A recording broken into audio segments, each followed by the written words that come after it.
And ciao, everyone. And welcome to this 50th episode. Spectacular. Who would have The thought big 50. Who would have thought all those I'd years end ago? up with you? Yeah. Hi everyone. I'm still wearing my Hello. wearing my golf shirt from work.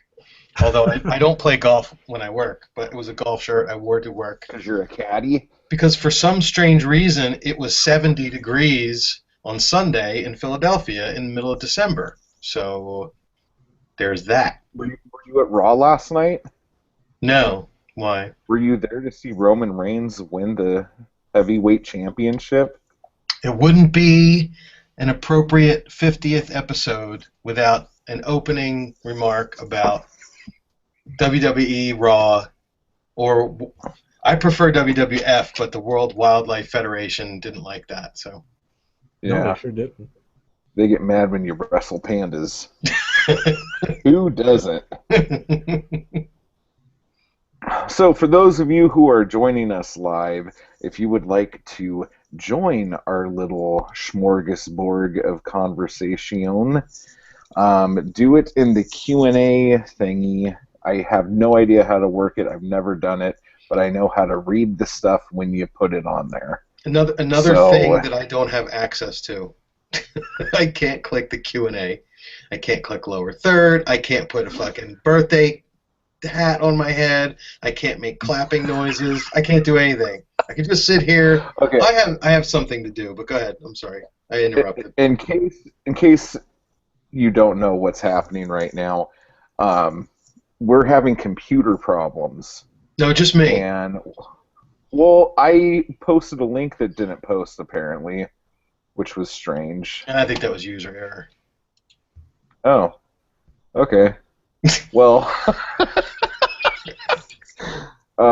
apparently, Chris is having a hard time with Google Hangouts, and it wouldn't be the 50th episode if you weren't. Right. Yeah, suffice it to say, if anybody out there is a Google Hangouts expert, I have a Mac, and I do not have access to the apps that normally get included on a Hangouts thing, which includes What browser are you using? Let's just Chrome. cut to the chase. I wouldn't use Chrome. I know it's Google's thing, but I'm using Safari, and it Why works. That's a good Eric's point. I using never even thought of that. Netscape or Netscape. AOL. I can try Safari. What the hell? Did you do something to put yourself on a list? Like, are you on probation? Is that why you can't have access? It used to certain work. features? No, it used to work. I Oh. remember. Don't you guys remember when I had that little Giallo score thing at the bottom? Yeah, I remember. Yeah. And you got yourself in trouble. You were doing something you shouldn't have been doing. They caught you. It could They be. took away your toys. It could be. All right, I'm gonna go. It was on that Taint podcast you do, huh? It was Oh, it was the pegging one. Yeah, You tried to do a live. live pegging podcast. Yeah. He's like, "Welcome to Pegging Ow Ow. I'm All right, Chris." just because you've piqued my curiosity. Is that the right word? Is that the verb you're supposed to use? Piqued, Yeah. Yeah. Oh, yeah. With the Q, yes. piked. Since I pegged your curiosity. I'm gonna go in. Safari, blazing. just give me a second here. This is just riveting for our audio listeners right Yeah. now. Well, we're waiting for people to show up. No one's there. No one's. Well, yeah, we got people there. Yeah. They're all wearing party hats. Hello, viewers. So for those of you who... Oh, well, he's gone, so it doesn't fucking matter anymore. No, but yeah, we have a little bit of feedback. Would you like to hear some feedback? Isn't that going to hurt your ears when you play feedback really loud? Like at a rock Yes. concert? I don't know if I Yes. want to hear that. Well, I'm going to tell you anyway. Oh, you mean, on the show. Oh, I'm sorry. Show feedback. Okay. Yes. Yes. So, here on the show feedback, We got an email from Franco that says, "Ciao, everybody. I would just like to tell you that I'm an avid fan of your show and always look forward to listening to each episode whenever I can. Holy shit. If possible, I would recommend Tulpa, since it's one of the most contemporary releases, which also adheres to many familiar tropes inherent with the genre. Ciao." Now, I remember some people talking about that movie, but I have not seen it. Tulpa. Tulpa. It kind of sounds Spanish almost. It sounds like Topo. Yeah. And there he is. He's back. I'm here, and I still don't have shit. Can you believe it? Hey, have you seen that movie Tulpa? No. All right, cool. Well, that was good. That's something for the list then.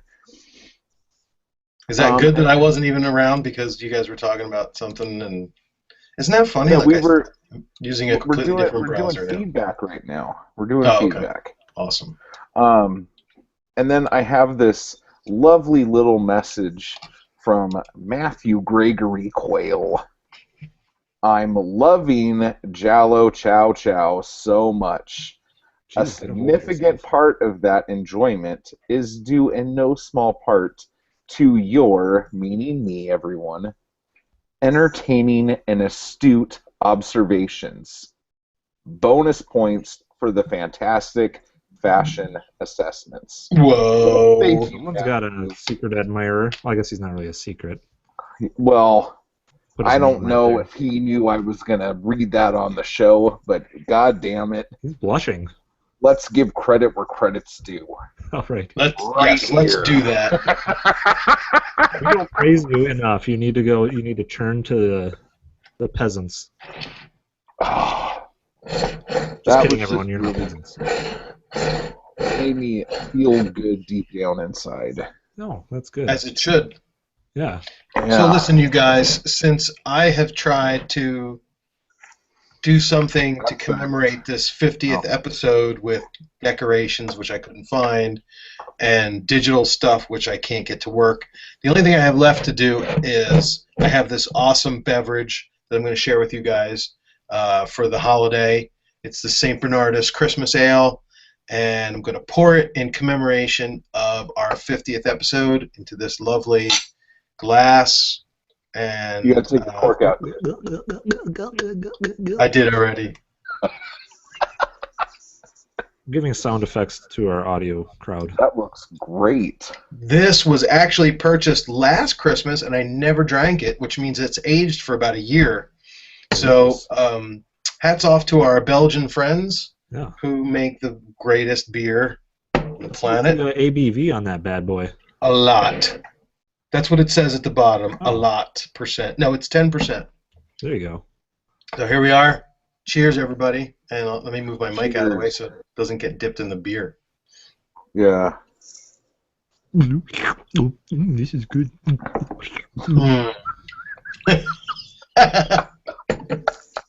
That was the English overdubs for my drinking. Yeah. Oh, that's really good. tasty. That sounded just like Edwidge. So, drink it if you got it, folks. Everyone get out your J&B and pour yourself a tall glass. Or Miller High Life. That's how we do it. But there is one question that has to be asked before we go any further. Will you love me? Will you love me forever? Is Eric going to the Slammies? I won't be attending the Slammies in person, but I am looking forward to the announcement that WrestleMania is coming to Minneapolis. Is it? 17. That's the rumor around these parts. Everyone's talking about it, and I expect both of you to be up here for it. I will definitely be up there if I have a good seat. All right. Well, it's in the state-of-the-art U.S. Bank Coliseum. Is that where those crappy Vikings play?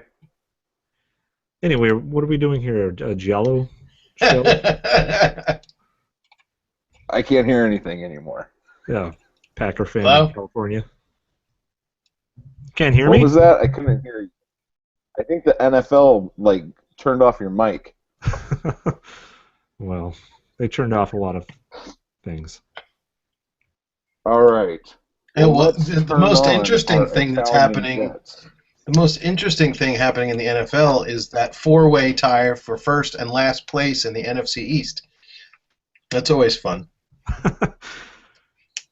Who doesn't want to go to the playoffs? That's what they're fighting for. Right. And who doesn't want to give Chris a cup of coffee for free in the morning on Monday? Aw. I know. Well, they won on Sunday, so I did get my coffee, so that was nice. Yay. Your 5th coffee of the year out of 15 Yeah, games or whatever it's been? exactly. Yeah, they definitely made money on that deal at Dunkin' Donuts. Yeah. So, to start things off with a tingle, do you guys want to jump into our top 10 of our top 10, last 10? Yeah, Yeah. People do like it. lists. People like lists. They sure That is do. true. Okay, well, I did the math, and I did it on my phone so I could actually read it and not get confused, because that's what normally happens. But this is a very strange list, Oh the boy. last 10 of our 10. That was a I strange called last it, 10. yeah, but I figured Me. it coming in at number 10 would be bizarre. All of us put that in last place. Not because we Okay. didn't love it. We just Exactly. didn't love it 9 times more than the rest of them. Oh, yeah. Yes. There wasn't Um, enough vagina in it. There wasn't, was there? No. There's I don't- hardly any. I don't like Coke getting sticky in your crevices, Yeah. because that just makes me scream yeast infection. So If the we whole were doing movie, a I was top freaking 10, out. if we're doing a top 10 of the hottest girls that were in the movies that we watched Oh, yeah. for the last top 10, it wouldn't be number 10. It'd probably be number 2. Really? Yeah, like with Edwidge up front. Well, we have 2. Oh, wait, no, we don't have 2 Edwidge films, do we? Eric would put the Pajama Girl case up there. Yes. No, For one. no, in the last 10. Oh, in the last 10. The Okay, I last thought we 10. were just talking about hot chicks. Okay. I put the girl that laid an egg, number 1. Mm. For the Yeah, last she's 10. Yeah. Yeah, she's pretty not ugly. Okay. For any of you viewers, if you want to tell us who you think is ugly or not, go ahead and throw it on the thingy there. Yeah. we're Number not 9, shallow. we have. Excuse me again. Geez, Chris is going to be drunk by the time I get to number 4. We have. This was also unanimous. 7 Deaths in the Cat's Eye. Bummer. I thought that was strange. I thought that we were all going to like that more, but then I realized that I didn't even really like that more. So, Yeah. Well, One of you know, those if you things. go back to that episode, I think as we talked through it, we found that there were some definite things that we all liked about it. But I think Yeah. when you think back to all the films that we watched this last 10, it's kind of hard to It's put the it most much forgettable. higher. Yeah. Yeah, Like, I think almost put Bizarre ahead of it because I could at least remember more from that movie than this one. Right. if we're going by memorable aspects, Bizarre should be up higher because 7 Deaths in the Cat's Eye, for as different as it still was, because it had like the castle aspect and everything. As I was constructing the list, it just kept falling down, and I couldn't explain why, but Right. it just nothing really stuck out to me on it, and it just and I think having done it so long ago now, you know, the having something more fresh in your mind maybe has more of a subjective weight to it, which is kind of unfair, but that's just what happened. Was that the first one on this last 10? I think it might have been the second or third. Okay. Well, speaking of sticking out, the number 8 movie is Death Laid an Egg. No real surprise there. I'm actually surprised that we have a list that has that movie not at the bottom. I think we're the only people in the world that were able to put that together. I don't mind that film. I don't think it's a terrible film. I mean, certainly, it's weird. It's odd. I think Delicious. it's so odd that it becomes a film that people talk about when you talk about the genre because it stands out so much. And that's why everybody talks about Death Laid an Egg, and a lot of people refer to it when they talk about Giallo, and a lot of people think that that's because it's such a great film, but it isn't. It's just really strange, weird, and it stands out a lot. So it's made a name for itself by being strange, I guess. It's more bizarre than bizarre, I think. Yeah. That is profumo of you to say, sir. Aw. Number 7, Profundo. Case of the Scorpion's Tail. Okay. Ooh. Number 6, we have What Have You Done to Our Daughters? Ooh, really? Yeah, the funny thing about that is you put that up really high. That was high for me. Yeah, you had that at like number 2. We got to okay. So the first 4 were almost right on for me. I had Death Laid an Egg higher than Scorpion's Tail. That was the only difference, but they were basically swapped. But yeah, What Have They Done to Your Daughters? I thought people only put that like a notch below Solange, which is usually very highly acclaimed. Well, it's interesting because so far my bottom 6 is exactly the same as the bottom 6 that Creep just read off so far. So is mine. Interesting. Oh, so we basically just established my vote has no say or matter. No. Actually, I had Scorpion and Daughter flipped. Okay, that makes a little more sense. I had Daughters at 6 and Scorpion at 7. Is that what we said? Yeah. And then now the next 5 is weird too, but we have Pieces at number 5. Okay. Now I put that at number. What did I put it at? I put it at number 3, and I would have put it higher because that's just one of my favorite movies, but I wanted more Giallo up at my top. Mm-hmm.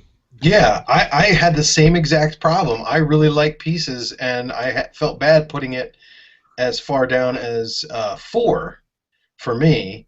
But I felt like since it's not really a Giallo, I didn't want to put it any higher than the ones that were really Giallo. Yeah. So. Yeah, I put it at 6, so I put it pretty low, but I kind of thought the same thing where it's a great movie to just sit back and watch and have fun with, but it kind of just kept falling as I was making the list because it didn't have that huge Giallo influence that the other films do, though one I have really high up probably is arguable in that factor as well. Now, the next 4, this is where it gets weird. Yeah. Okay. We have a tie for 3rd, and that tie is Strange. Colors. Of Your Body's Tears and Strange. Vice. Of Miss Ward. Wow. That's Isn't crazy. That strange? It's very strange. You could almost say it's bizarre. It's bizarre, all right. And that's what's pretty cool. Even weirder is that we have a tie for 1st with Tenebrae and Deep Red. Yeah, that sounds about right. We've never had. I don't think we've even had one tie before. I don't think so, yeah. And this time we had 2. Wow. That makes sense to me because I struggled between Deep Red and Tenebrae at 1 and 2. Like I went back and forth constantly. So I actually had Deep Red at number 6. So Did you? I'm That makes an sense. asshole to fuck everything up. So for the listeners out there, we would love. Is to that hear really what true, your or are you top joking? 10. No, I'm serious. Oh, okay. I had Strange Vice, Tenebrae, Pieces, Strange Color, Scorpion's Tail, then Deep Red. Oh, I had Daughters even further down than I thought. Anyhow, so for the listeners, if you guys would like to send us your top 10 of the last 10, we'll do the same shoddy math that I used to make this list happen, and we'll tell you that on the next episode. Yay! Yeehaw! Hooray for shoddy math. All right, so this 50th celebration is going exactly how I thought it would. It's swimmingly. Chris is drunk. Chris is drunk, and this is going swimmingly. I have a pass. Okay, so the the next little thing we wanted to talk about here was we've done 50 films, and well, we've done 49, and we're going to do 50 in a couple seconds here. Just hold on, people. Hold on.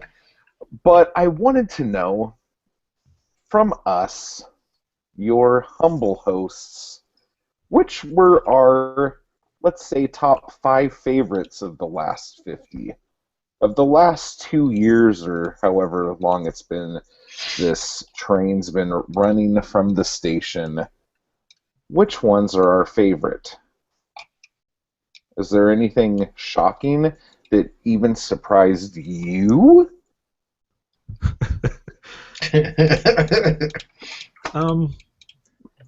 I would say that I had one at the very top for the very longest time. In my list, I actually color code by 10 to keep track of when we did the films. So my top 5 actually is pretty colorful, but the top one was the same as it had been for 48 episodes. It surpassed today. I'll just go ahead and say my number 1. Or are we doing it 5-1? Yeah, why don't you give us, leave us with some anticipation. Start with 5. Okay. So my number 5 is also a very old one that we did quite a while ago, and it is What Have You Done to Solange? That one really impressed me a long time ago. I haven't watched it since we did that episode, so there's not a lot I could probably talk about in depth, but just the overall atmosphere and mood that I still carry with myself to this day from watching that movie.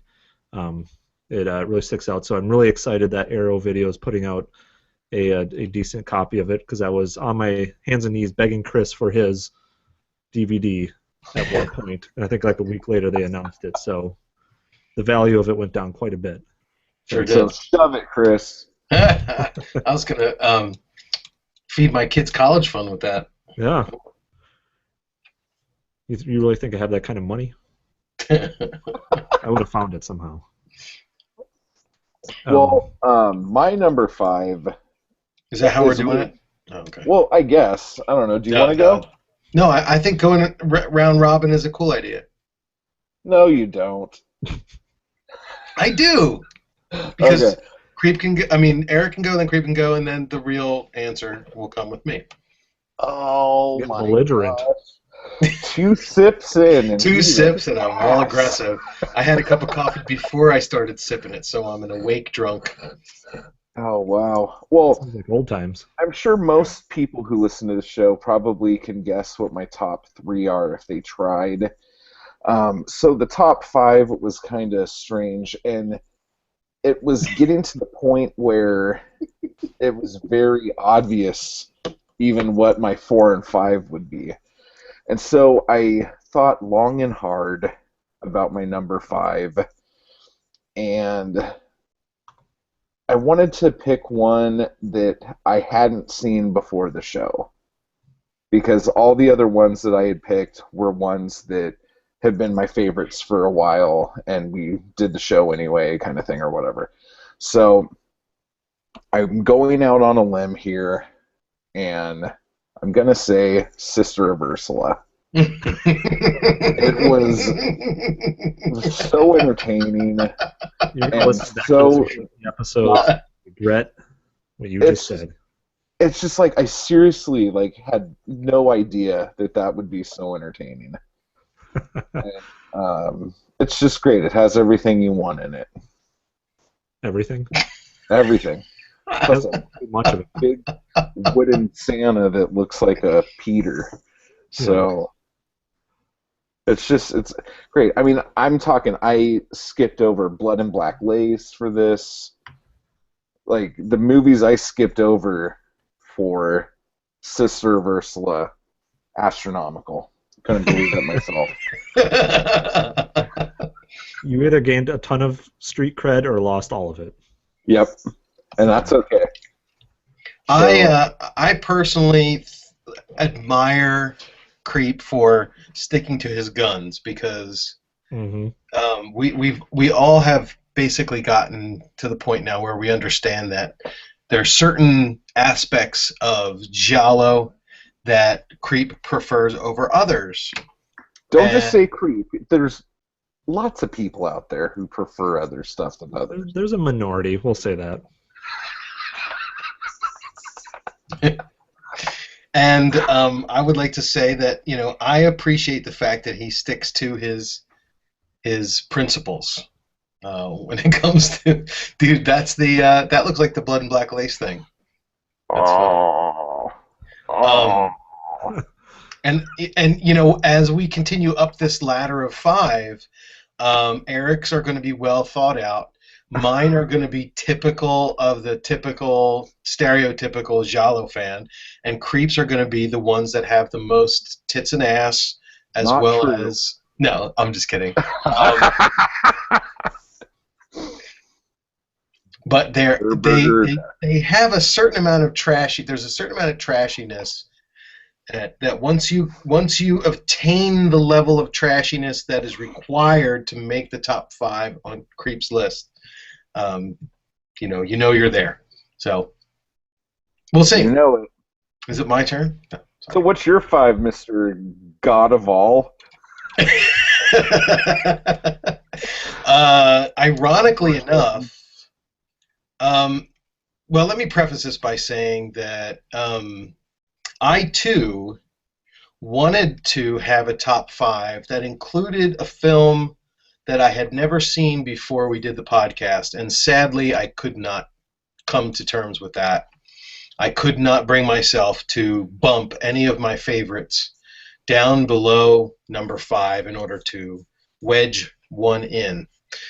So, and I wrestle with my top 5 on a regular basis, and my current top 5 is different than what it was, say, a month ago. But at any rate, my 5th film is the 5th chord. Ta-da. I've seen that's been getting some love on the Facebook group lately. Yeah. So there's I a love the contingency 5th out there. chord.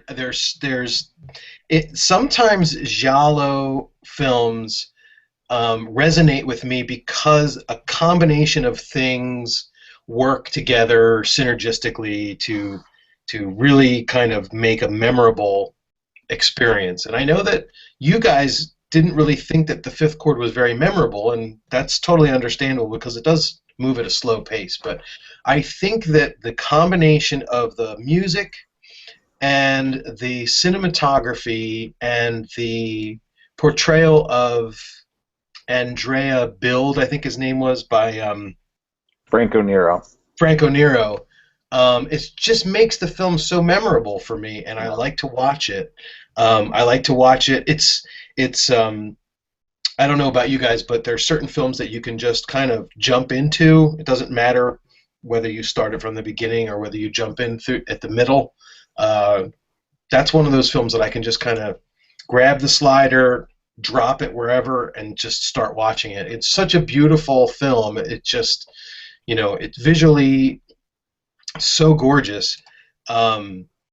And, you know, there's lots of really hot girls in it, too. And I liked the story, too. I thought it was really interesting to try and follow along what was going on and the little twist at the end. which, is like, it was very, very reminiscent of Bird. Like, okay, well, we saw this scene at the beginning. Well, of course, this is just about every Giallo, right? We saw this scene at the beginning, and it gave us a certain perspective of what was going on. But really, when we get to the end, the explanation is that it's the reverse of what we thought, or it's it's a different take on what we took for granted what was going on in this particular scene, and it's not the case. And so I won't do any more than that because I don't want to spoil the film. We covered the Fifth Chord a long time ago. So for people who haven't seen it, just know that it does have a good mystery to it. Shot movie for sure. Yep.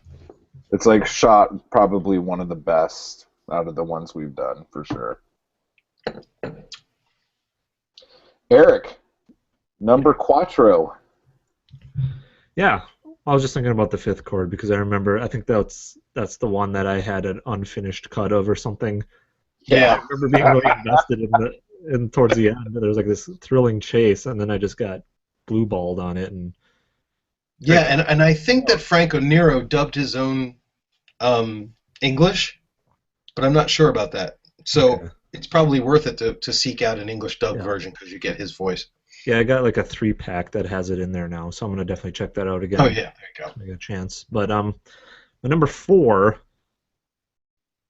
and this was in our recent top 10, and it's one of the ones that started with the word strange, but it's going to be the more unconventional one. It's going to be Strange Color of Your Body's Tears. Probably wouldn't show up on a lot of people's lists, especially for Giallo films, but it just kind of blew me away. I had very, very low expectations for it because I know a lot of people just wondered what the hell was going on. They didn't like it. They didn't like how kind of avant-garde experimental it was with what it was doing. And I'm sure if anyone had only seen a couple Giallo films or none at all and they watched this, they would have just turned it off 10 minutes in. But there was just enough to like keep me invested in wanting to know more about what was going on. And it just felt like what I think film should be, and it's very engaging and kept you, feeling like you were part of the film, trying to figure it out. So I really was kind of blown away by it. But I know there's it's a very polarizing film, so I know I'm not going to win over many people with it, but I really liked it. And it'll probably change. It'll probably fall off eventually, but yeah, it's still fresh in my mind. It's a good film, and not only that, but I think that it grows on you. Yeah. And more viewings take some of the confusion away. And if you really are strapped for trying to interpret the film, check out our podcast where we covered it in great detail. Yeah. I think it was a very enlightening experience. Yeah, I like that. Creep had some good insights to kind of simplify what was going on. Yeah. But I think that's a good pick for number 4, simply because, like we said, Creep's going to go the route of, the way that he prefers. You know nothing about my route. And and I'm typically going to go with the classic traditional. And it's hard to take a film from 2014 and put it in the top 5 from movies that were typically, released in the early 70s. But yeah, I think if you were going to do, what do they call that, like a special honorable mention? I think that's an honorable mention for me, just because that was the best movie I saw this year, for sure. Yeah, that's another reason why it's on my list, because of it was one of my favorite discussions that we had on the show, I think, and I think I would suggest if you are going to watch this movie, or if you already have, find other people that have watched it and get into a discussion or talk about it and try to bounce things off the wall, because it's a film that will really cause a lot of discussion in trying to interpret things. Yeah. Yeah, and there's a lot of people who don't like to have their film experience open-ended. They want a little bit more, linear and things explained to them. And this is definitely not that film. It's open to lots of interpretation. It's very Lynchian, if that's the right word. Yeah. All right, Creep. Well, my number 4 is one that should be higher probably on your guys' list, but this is going to be number 4 on mine. It has hot girls, great locations, great music, great acting, great fashion, and a great sub characters like co-stars, Cannonball? and a great Catapult, I mean? and a great title. Cannonball Run Part 2. Black Belly of the Tarantula. Yep. Damn it, why did I call him a cannonball? I knew it was a catapult. Freudian slip. Don't forget the catapult. Yeah, I can't comment on this because I have made an effort to resolve to watch this film again and really be open-minded about it because I didn't like it the first couple times I've watched it, and I haven't had the opportunity yet. I know that a lot of people like it a lot, and so I'm going to suspend judgment because I think originally when you guys talked about the film, I was pretty harsh on it and saying that it was too much of a poliziotesco type film, and really that was so an uneducated interpretation of what it is, because now that I understand what poliziotesco is, Black Belly of the Tarantula is very much a Giallo film. It's not just because the guy who's trying to solve the murder is working for the police doesn't make it a poliziotesco. So, but this is what comes when you mature and when you spend time with Creep and Eric over the last 18 months or so discussing these films and getting other people's opinions on it. So this movie is tasty as the eggs that his wife is cooking in the oven. It is just amazing stuff. And it's got the dumbest wife in the world. Like, I just want to go to bed. Where's our furniture? Oh, I sold it. What? Oh, I did something wrong, didn't I? Shit. It's great. It's got so much amazing stuff in it. Is that the film where there's the chase scene up the spiral steps and back down again? Yep. Yeah, okay. That's the one thing I remember about it. And the big bubble spa that they... It's got a... I love the killer in it. It's got, like 3 or 4 Bond girls in it. Yeah. It's like... I mean, it's got everything. Yeah, I think... I was doing a little thing a while back. I was going to call it the Giallo Redemption Tour and just watch a bunch of Giallo films that I was very unfair on and very critical of. And I think this was the only one that kind of doubled its rating for me. I only watched like 2 or 3 films, and then I don't know what happened. But this is the only one that really redeemed itself, I think, fairly, because it had... so many great images that I just kind of cast off because I was trying to pay attention to a story, and I just should have just, fallen into it like a comfortable pillow of women. Yeah. Because like you said, the set design, the score, just those odd phones that they had, the staircase chase, and then it was just so many great moments that you just kind of have to wrap yourself up in it. Enjoy it. And you watched Slaughter Hotel on that tour, didn't you? It did, that went from like 1 star to half a star. It didn't redeem itself at all. I love that movie. Oh my god. That's a guilty pleasure for sure. So, and here's Chris's number 4. My Slaughter number 4. Hotel. Yeah, right. Imagine that. That'd be funny. No, my number 4 is Solange. So. I know we talked about it already because Eric brought it up, but it's such a great film when you're trying to tell somebody what is a Giallo all about, and give somebody that film because it's got the only thing about it that doesn't put it really at the complete top number 1 is that it's in England, not to kind of disparage our folks who live in the UK, but the films that are filmed in Spain and in Italy just have a different kind of a look to them. But otherwise, I mean, you've got hot girls, you've got young girls, you've got this social commentary of this context of, to make the film a little bit serious, but at the same time, it's so super trashy. A stabbing dagger in the vagina. I mean, that's like, it's Sister of Ursula, but serious Sister of Ursula. What's his name? The guy who plays the lead. Yeah, he's really good. And Ennio Morricone's soundtrack is fantastic. The story is really well done. And it's a non-Argento, non-Sergio Martino Giallo and non-Fulci, really, that really kind of rises to the top. I really like it a lot.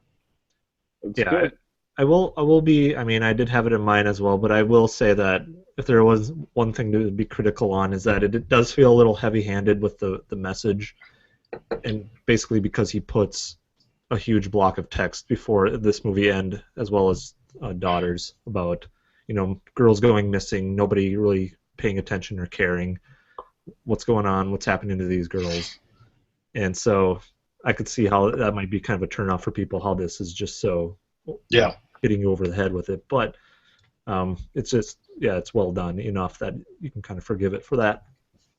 And it has Camille Keaton in it, so yeah, there you go.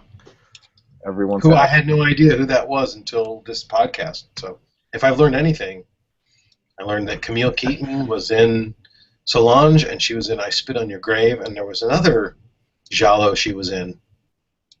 She was in the background in fuck, what was that? Where he goes to the guy's art house. Oh, what fucking movie was that? Seven Bloodstained Orchids. Boom. Boom. All right. That's probably not what you were talking about, but no, I remember that she cropped up as a background actor in one of the other films that we covered. I just didn't remember what it was. So is she in Don't Mess with My Sister, or whatever that's called? What have you done with my sister and my father-in-law? I don't know. Okay. Anyway, moving right along. Okay, Eric. What's your number trace? Number 3, I'm going to stay rural, the rural landscape, which is everything against what Giallo film should be. But this is kind of, if we were to have wheelhouses, as Chris has tried to been pegging us with, not in the sense that most people would think. I haven't been trying to peg anyone, not since I opened this beer, but maybe it'll change. I would say that my favorite movies tend to kind of take place, outside of the city landscape, as much as I love it. My favorite one of these, though, is The House with the Laughing Windows, or With Laughing Windows. I don't know if it has the in it, but if you're going to search for it on IMDb or something. But I just thought that this film was one of the first ones I think that we did that was kind of out of the norm, other than maybe Solange, and it just really struck me as odd, and I was really invested in it. The house itself with the laughing windows, it just stuck out to me, and then what was going on inside of that house stuck out even more, and it was just a very creepy, icky, weird movie to watch. A good mystery, I think. The House of the Laughing Windows, according to IMDb. Oh, jeez. But that's probably because that's how they translate it from Italian directly. Yeah, interesting pick. That a lot of people love that film. I like it. I think it's completely overrated. I'm overrating it right now with the number 3 pick. I don't care. It's my list. These lists are so hard, man, because you watch these films and you're in a particular mood when you watch them, and you can't really get the context of the film because maybe if you had watched it in a theater or if you had watched it with a group of people, you might think differently. So it's hard. It's really hard because there's so many of them. There's so many films. I had to actually, within the last 10 minutes, switch my 2 and 3. So, well, let's hear it. This is going to be a big shocker for you guys. But my number 3... It's going to be an Argento film. That's the Come shocker. on. No. That's when you put your pinky in the. Never mind. This movie has fashion. It has blood. It has drama. It has horrible pickup lines. It has blow-up dolls. It has motorcycles. Cut off boobies. Blow-up dolls. Yeah.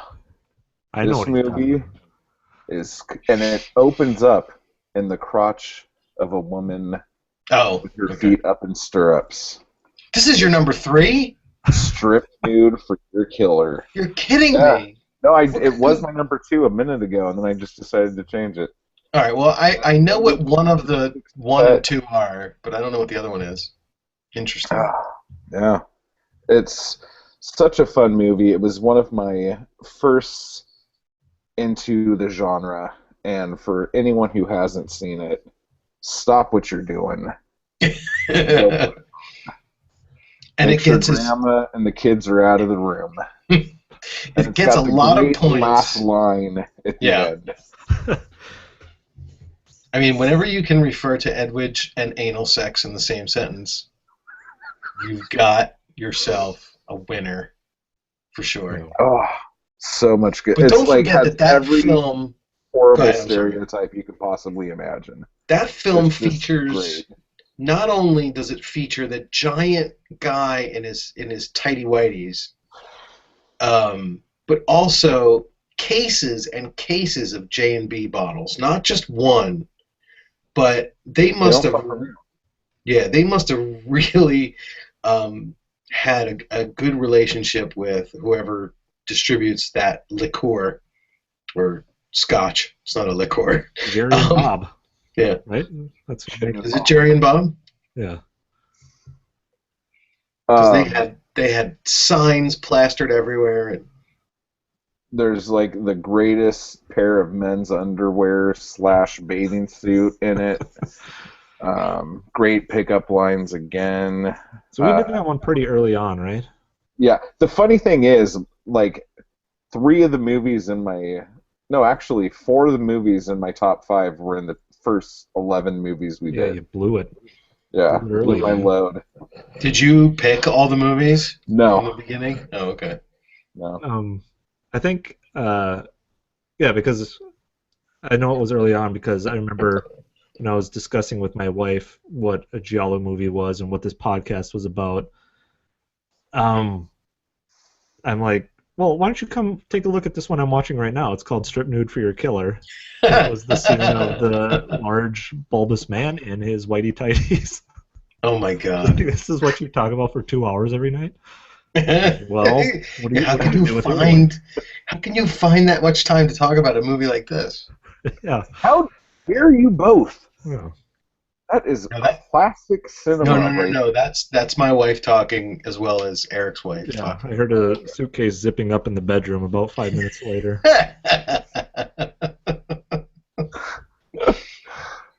So what's your number 3? My number 3. No, real quick. Sanders Keels said a couple things. I'm going to talk about one of them after we're done with this. Oh, good, because I'm not seeing any of the activities. He likes the mixing in alcohol in the shows, and he thinks we need to do that more because we are in rare form tonight. Who's drinking besides me? Are you drinking?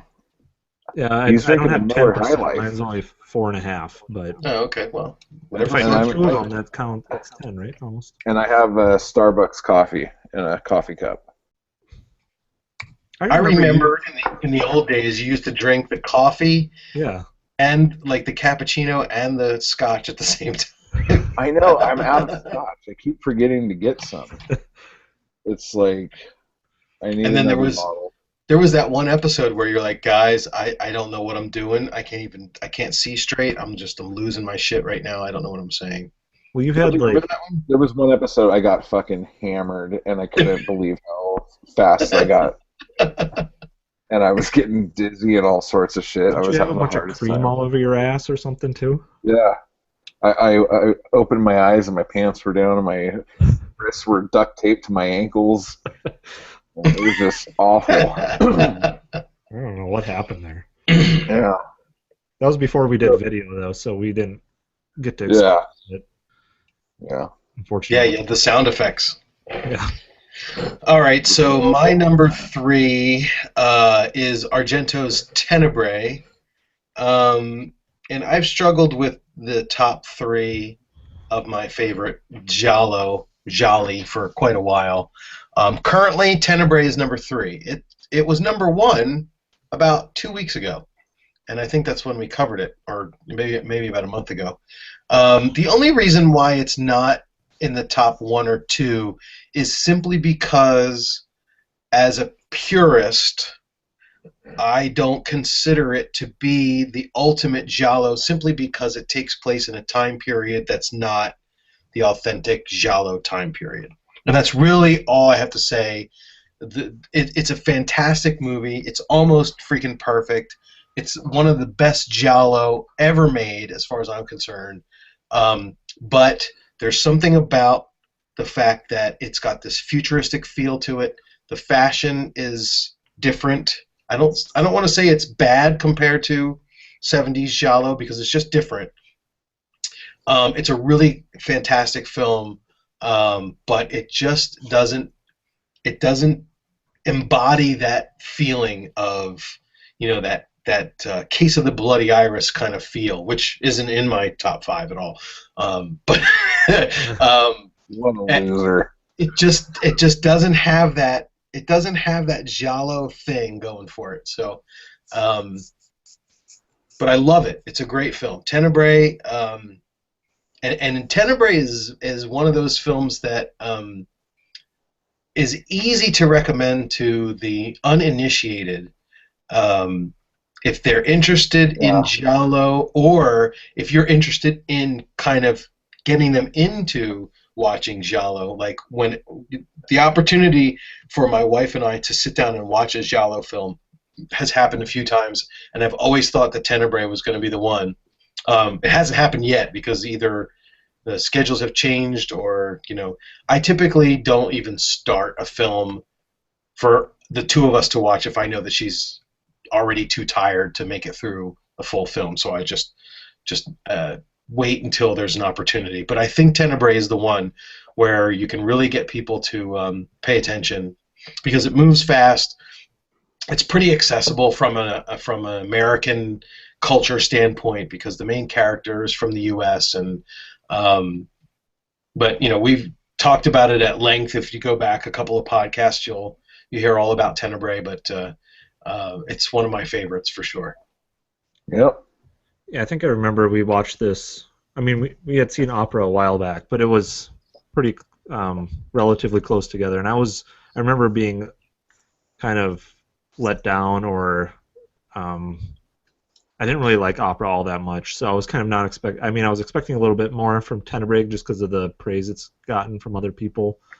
But after seeing what had been done in Opera, I wasn't expecting too much, and I ended up really enjoying Tenebrae. I really liked a lot of the shots that they had in it, and I thought it was a good opportunity for Argento to explore Giallo in the 80s, when we had done a couple other Giallo films from the 80s that I know didn't get a lot of love, but I kind of like some of those films a little bit, like Stage Fright and even Blade in the Dark is kind of fun. But yeah, Tenebrae is probably the cream of the crop when it comes to the 80s. And Blade in the Dark is really so similar to Tenebrae, and it's because of all that association with Lamberto Bava, who worked on Tenebrae and then put this film out right after, and Stage Fright came out after Tenebrae, and Michel Suave worked on Tenebrae. So it's like, all of this kind of keep it in the family kind of stuff happening, and they all look very similar. And I think Gerardo's Rico Suave came out 8 years after. For anyone who was curious. I eat them raw like sushi. So when did Taco Grande come out from Weird Al? I know one of the words from that. That's the only one I remember. That was awful. Taco. I apologize for bringing that up, guys. Sorry. Grande. Was that the Weird Al version? Oh yeah.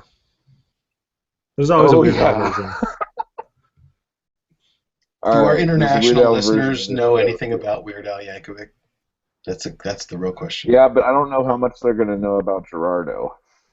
Oh God, I'm so glad they don't. That's the best part. Anyway, Oh man. Okay, so Eric, you're number 2. Well, number 2. do you really want to see my number 2 here on video? Yeah. Yeah, I've been battling with this because I kind of put out a disclaimer at the beginning, and now I'm wondering if I should stick to my guns or not. You know what? The one I've had at the top has been up there so long I can't bury it. I'm gonna keep that up there, and I'm gonna switch my 2 and my 1.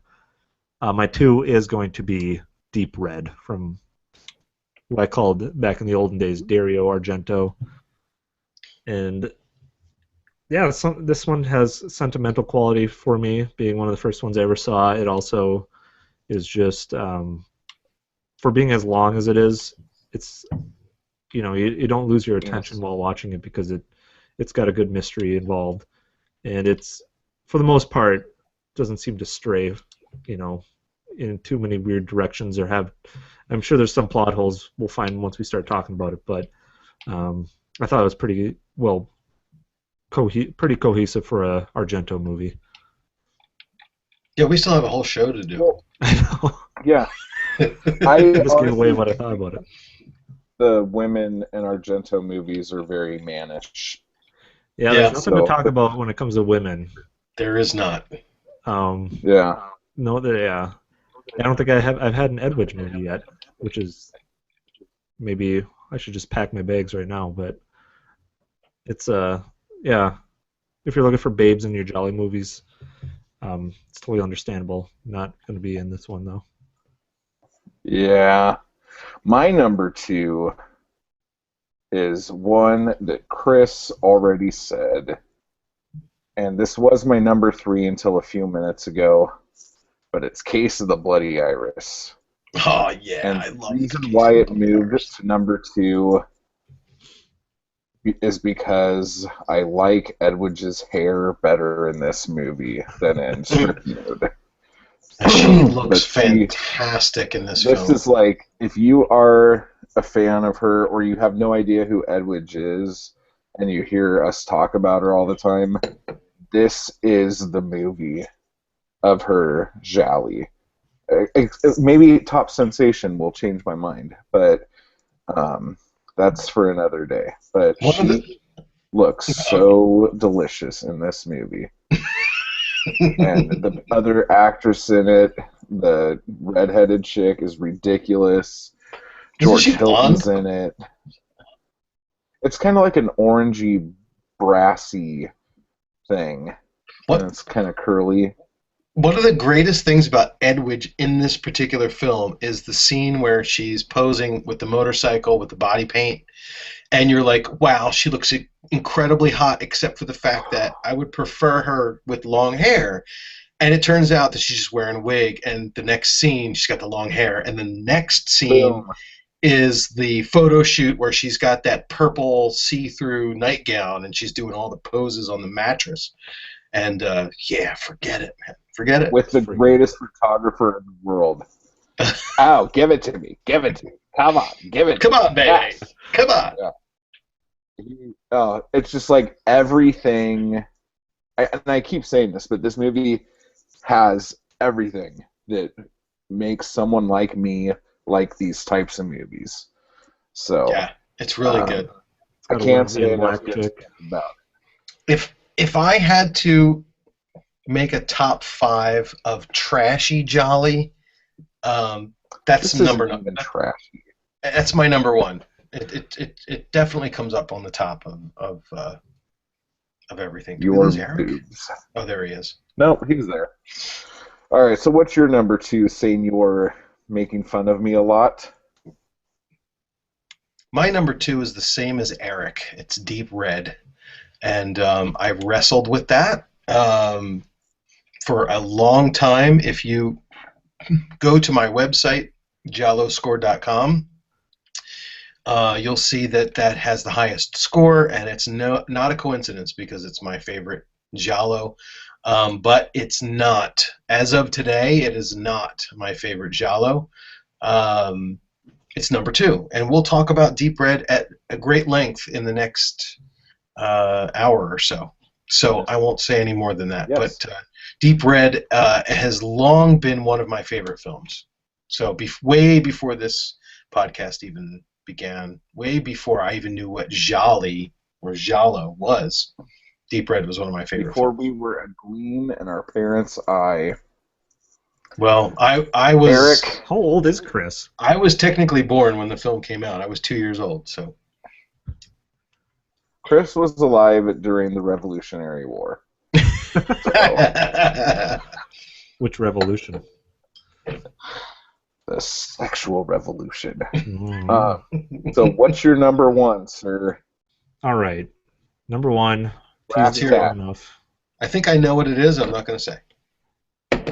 Well, I don't know what yours is anymore. I know what Creep's top 3 was. You But guys are all jerks. I wear my heart on my sleeve. you guys probably know what mine is. It's the second episode we ever did. Oh, I was wrong. Okay. 48 or 49 episodes ago. Torso. Yay! This, yeah, it does. I mean, it does have beautiful women in it.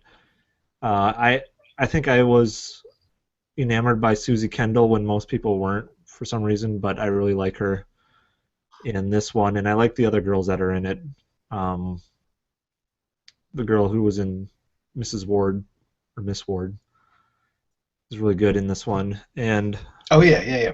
yeah, We talked about her last episode, right? yeah. I think that the music, it's kind of repetitive, but I really dug the music in this one a lot, especially during the stalking sequences.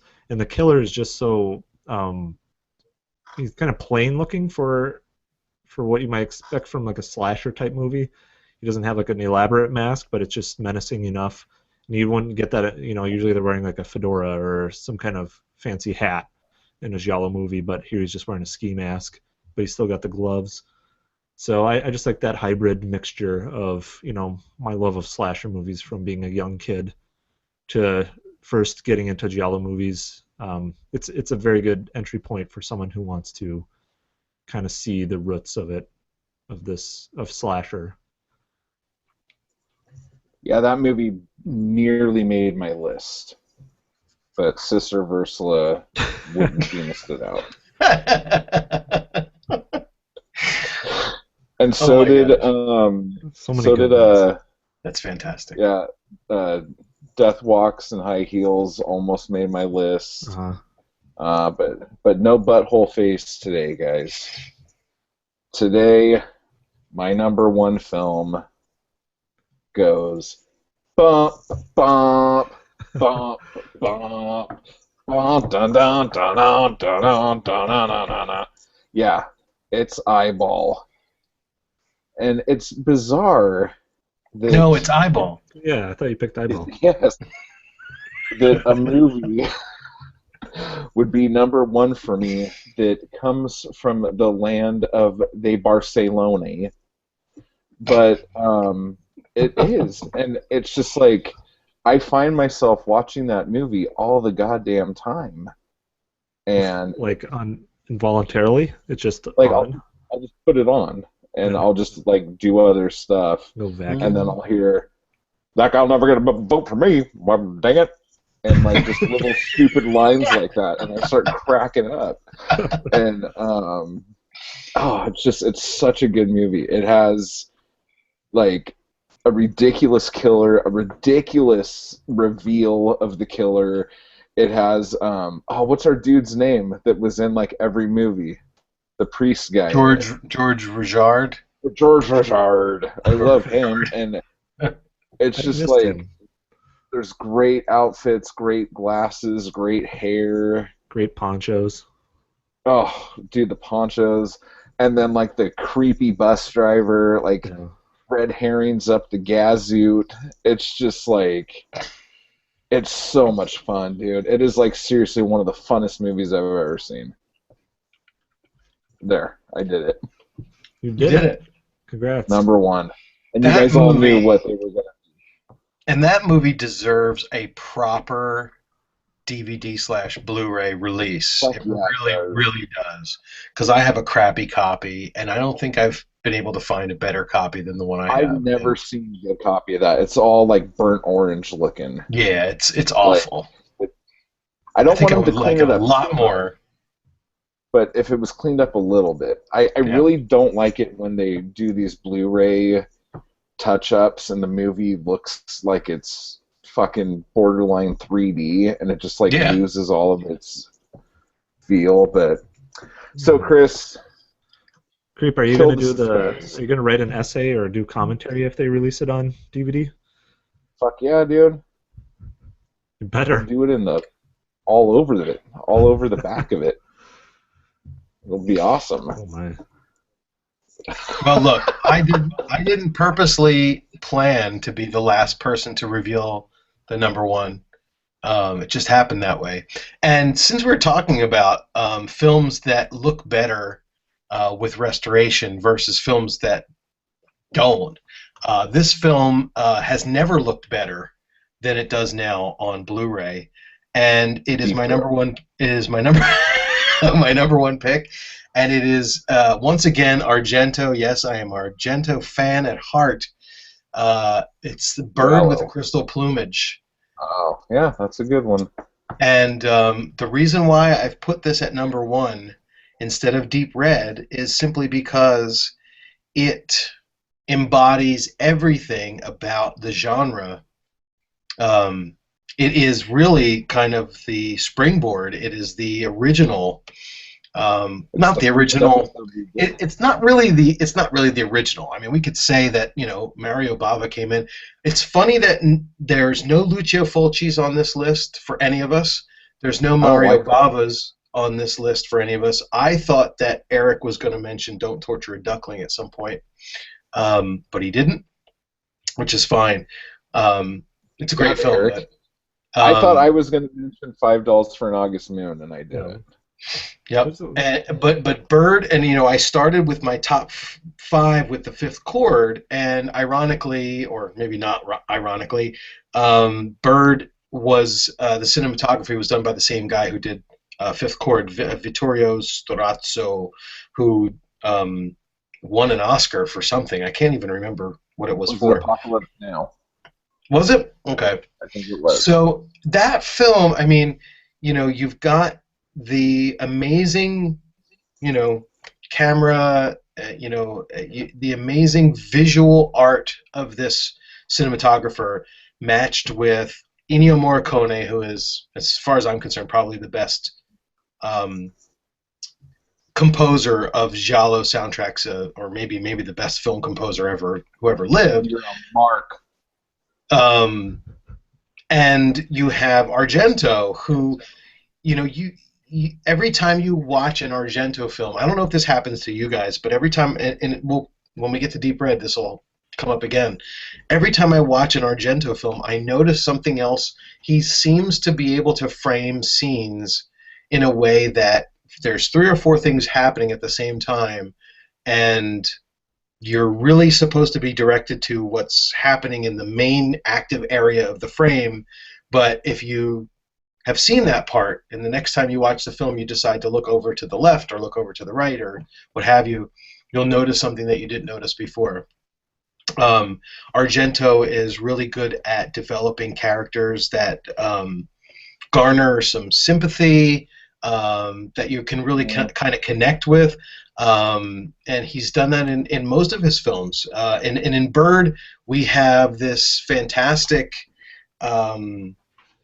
it's the this has never really been done before kind of thing, which I really connect to. It's like, there's a lot of films that took what Argento did with Bird and expanded on it, made it better, changed it around. But for the most part, it's like, let's take this as an archetype.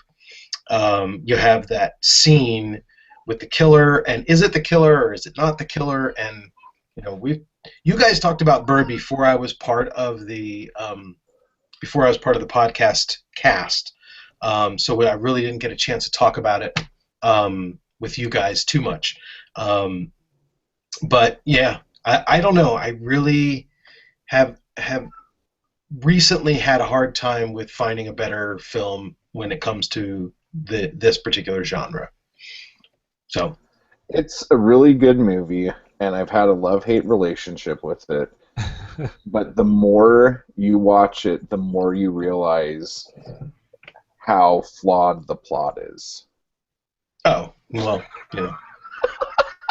That's my only and I judge But the plot Argento is harder than flawed anybody, and I in all of shouldn't. these films. But Argento is You're holding supposed to him be to a better higher than that, standard. Yeah, okay. according.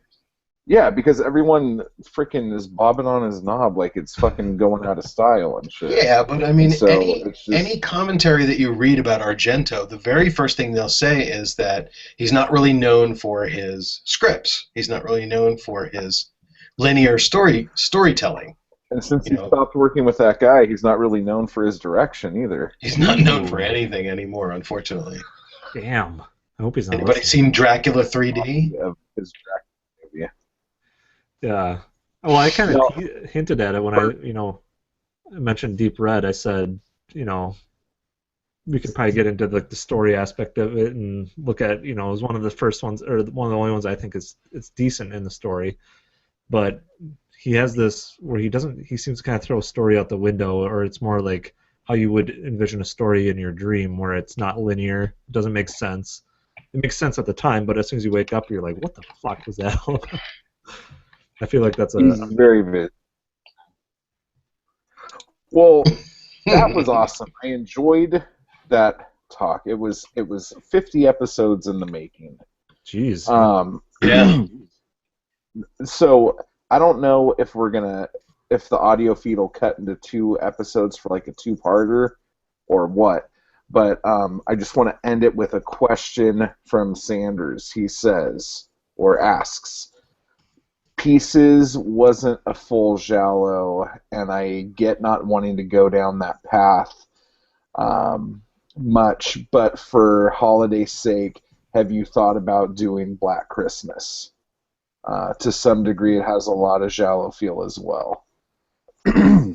I love that movie and would enjoy doing that at some point. But Well, yeah. it's interesting because I think that last year we had one more Giallo to cover before the end of the year, and I said, why don't we do Black Christmas instead? And I think the consensus was, no, let's stick to what we'd planned. So that's an interesting thing. I guess at this point it's important to note that, we're pretty much done for the year after this episode, so I don't know that we'll cover Black Christmas in 2015. And, All right. Yeah. We All have right. done, I mean, Happy Birthday to Me was covered. That's kind of a fun little diversion for a slasher, and it's always fun to do little diversions now and then, and perhaps that one will get picked up. The Bat Frenzy. We've diverted. Oh yeah, we have to sometimes. We I have. mean, Yeah. you got to 'Cause fresh. it makes our heads hurt. The Bat. So let's get into it.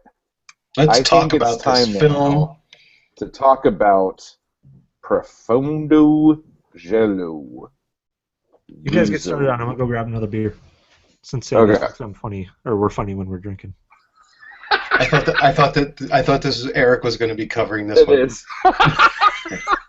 And I have to pay, so when he comes back. You go ahead and do that. I'll hold down the board. So let's put up put up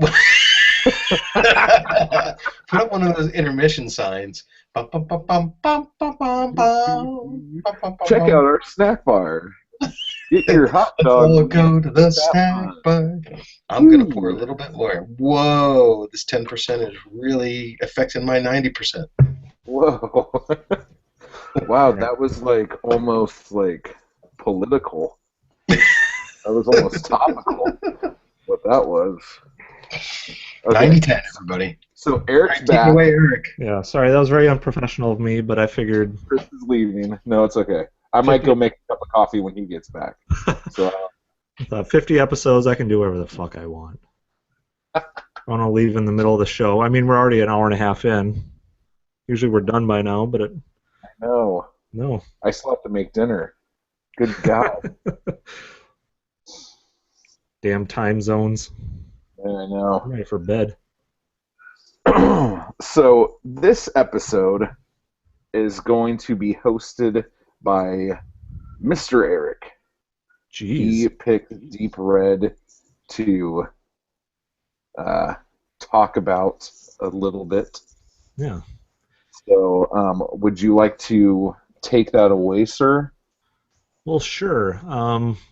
Yeah, I know when we put out, we let the listeners vote on three that we thought would be a good way to kind of round off our top 50. And once we had those three decided, we kind of decided amongst ourselves who was going to kind of lead the discussion on which one. And it's kind of a consensus that I would just take Deep Red because it is the 50th episode and I deserve it, but also because a long, long time ago, when I was just a young lad, I had a show called 100 Years of Horror, and I usually for each episode, I like to also pick a topic that would go with it, so it wasn't just a random movie out of the blue. And when it was time to do Giallo movies, hi Chris. Broke the seal. I don't know. I thought Deep Red, maybe Creep would have told me to pick Strip Nude or something. But at the time, I was like, I'm going to pick one that's usually at the top of people's lists or at least, notable, even if it's not the best film. So I picked Deep Red. I went back and kind of listened to the episode today, and kind of as a little fun fact, like in the introduction, I said something about I'm starting up a show with Creep Creeperson called Giallo, Ciao, Ciao. So go check that out if you end up liking this episode at all. So it's kind of like a whole full circle type thing here. It's awesome. Now we're up to episode 50, and just gonna mention, or just gonna get the discussion kicked off now, unless Creep needs to go make his coffee. No, I'm good, dude. You good? Power through? And I think I could do it without leaving my chair. Wow. That's Pee? impressive. Coffee. Oh. My Keurig was taking up too much room in the kitchen, so I had to move it into the office. So it's nice. right over there. It's awesome. Yeah, it's kind of nice. My Keurig crapped out on me, and I thought of using your method of throwing it on the floor and kicking it, but it works, dude. I have a coffee maker, which is a normal 12-cup carafe, but also has a second side where you can put a K-cup in. Wow, that's awesome. Cool. Yeah, it's great. It solves birth. It solves birth. It solves both problems. Fucking hell! Don't forget the catapult. All right. All right. So Deep Red. I think. Well, I don't have. The second installment of So Deadly, So Perverse hasn't come out yet, so I can't read it from that wonderful book. But I'll just throw out the synopsis or storyline from IMDb, and we can all laugh at it and make fun of it. This is written by Ed Sutton at mindsprig.com. Thank you, Ed. Over on imdb.com. A psychic who can read minds picks up the thoughts of a murderer in the audience and soon becomes a victim. Read people's thoughts. An English pianist gets involved in solving the murders. They should say jazz pianist. I mean, he's not just some boring old Beethoven guy. Or flaccid. Right. Yeah. But he finds many of his avenues of inquiry cut off by new murders. And he begins to wonder how the murderer can track his movements so closely. Holy shit. Right? I mean, when was the last time you were really scared? Psycho? The Exorcist? Jaws? Now there's Deep Red. I don't know if I mean, maybe we could lump that up there with those icons. It's possible, but this was Argento's, I don't know if you want to say return to Giallo, but he did his famous Animal trilogy, and I think he decided he was going to take a break for a movie or two. But then he came back with Deep Red, and he came back with a purpose. And I remember being impressed by it the first time I saw it, and watching it again here.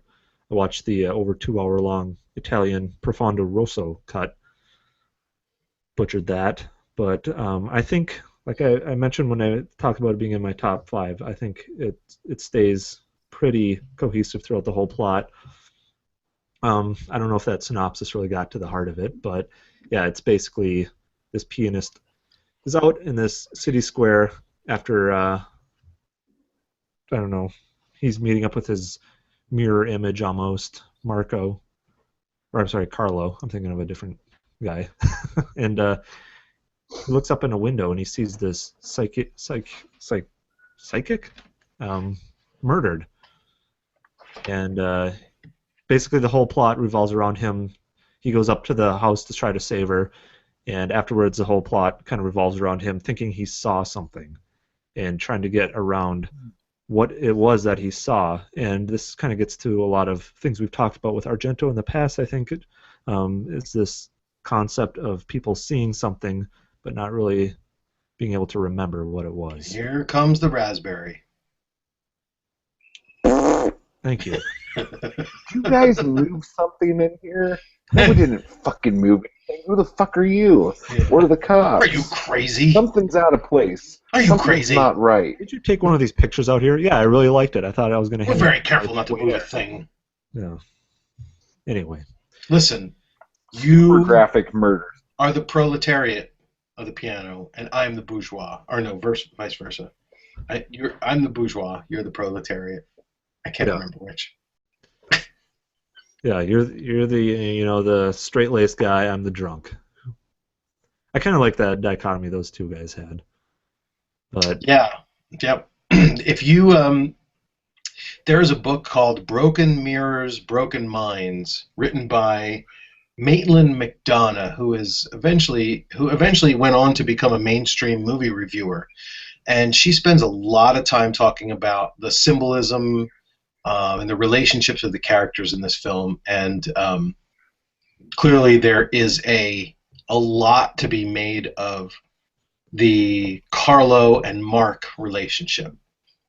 So, but the good thing is you don't have to watch the film with that sort of critical eye. You can just watch it for the enjoyment of it. So.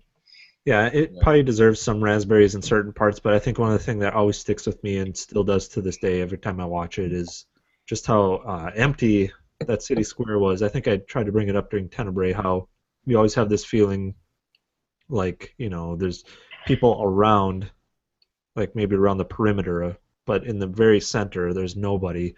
So you just have this feeling of like, because they're surrounded, something bad has got to happen, and usually you want to be in the corner and have your back against the wall so you can see everything, but there's just this vulnerability of this empty city square. It's only these two guys, they barely fill, they're barely figures within it. So it just really stands out to me. I really like that part of it. Well, I mean, I think every time they show, what is it, the blue bar or whatever that bar is, it almost looks like a painting. It doesn't even look real. So Norman Rockwell. But I think the idea is that it's really, really late at this point. The scene where I really like this. There's so many things to talk about with this film, and Creep has been quiet because I know he doesn't like the film as much as the two of us do. No, it's not that. It's just not very good in the middle. Okay. But I think that Deep Red, one of the things that makes it so great are the set pieces, and you can start with the very, very red psychic conference scene, and then you can move to that town square where you start with the fountain that has the water flowing out of it, and then eventually, after we get through the scene in Helga's apartment, which is in and of itself its own set piece, we go back to the town square. This fountain is turned off, and Mark and Carlo are having a discussion about memory and Maybe the picture was moved because it represented something important, and there's that scene at where Mark is looking out the window and he sees the killer walk away in the raincoat, and so he sees that as well. I mean, it's not just what did he miss when he was walking through the hallway, but there's also he looked out the window and saw somebody walking away, but he also saw Carlo, and he doesn't realize that until the end that they're not the same person. um, but the movie continues to have these set pieces. I mean, they move on to this middle part with Gianna and Mark and the arm wrestling thing, which is really stupid. And it's kind of comical, but after you watch it a bunch of times, it's like kind of you can see why they cut a lot of these scenes out of the American version. Yes. The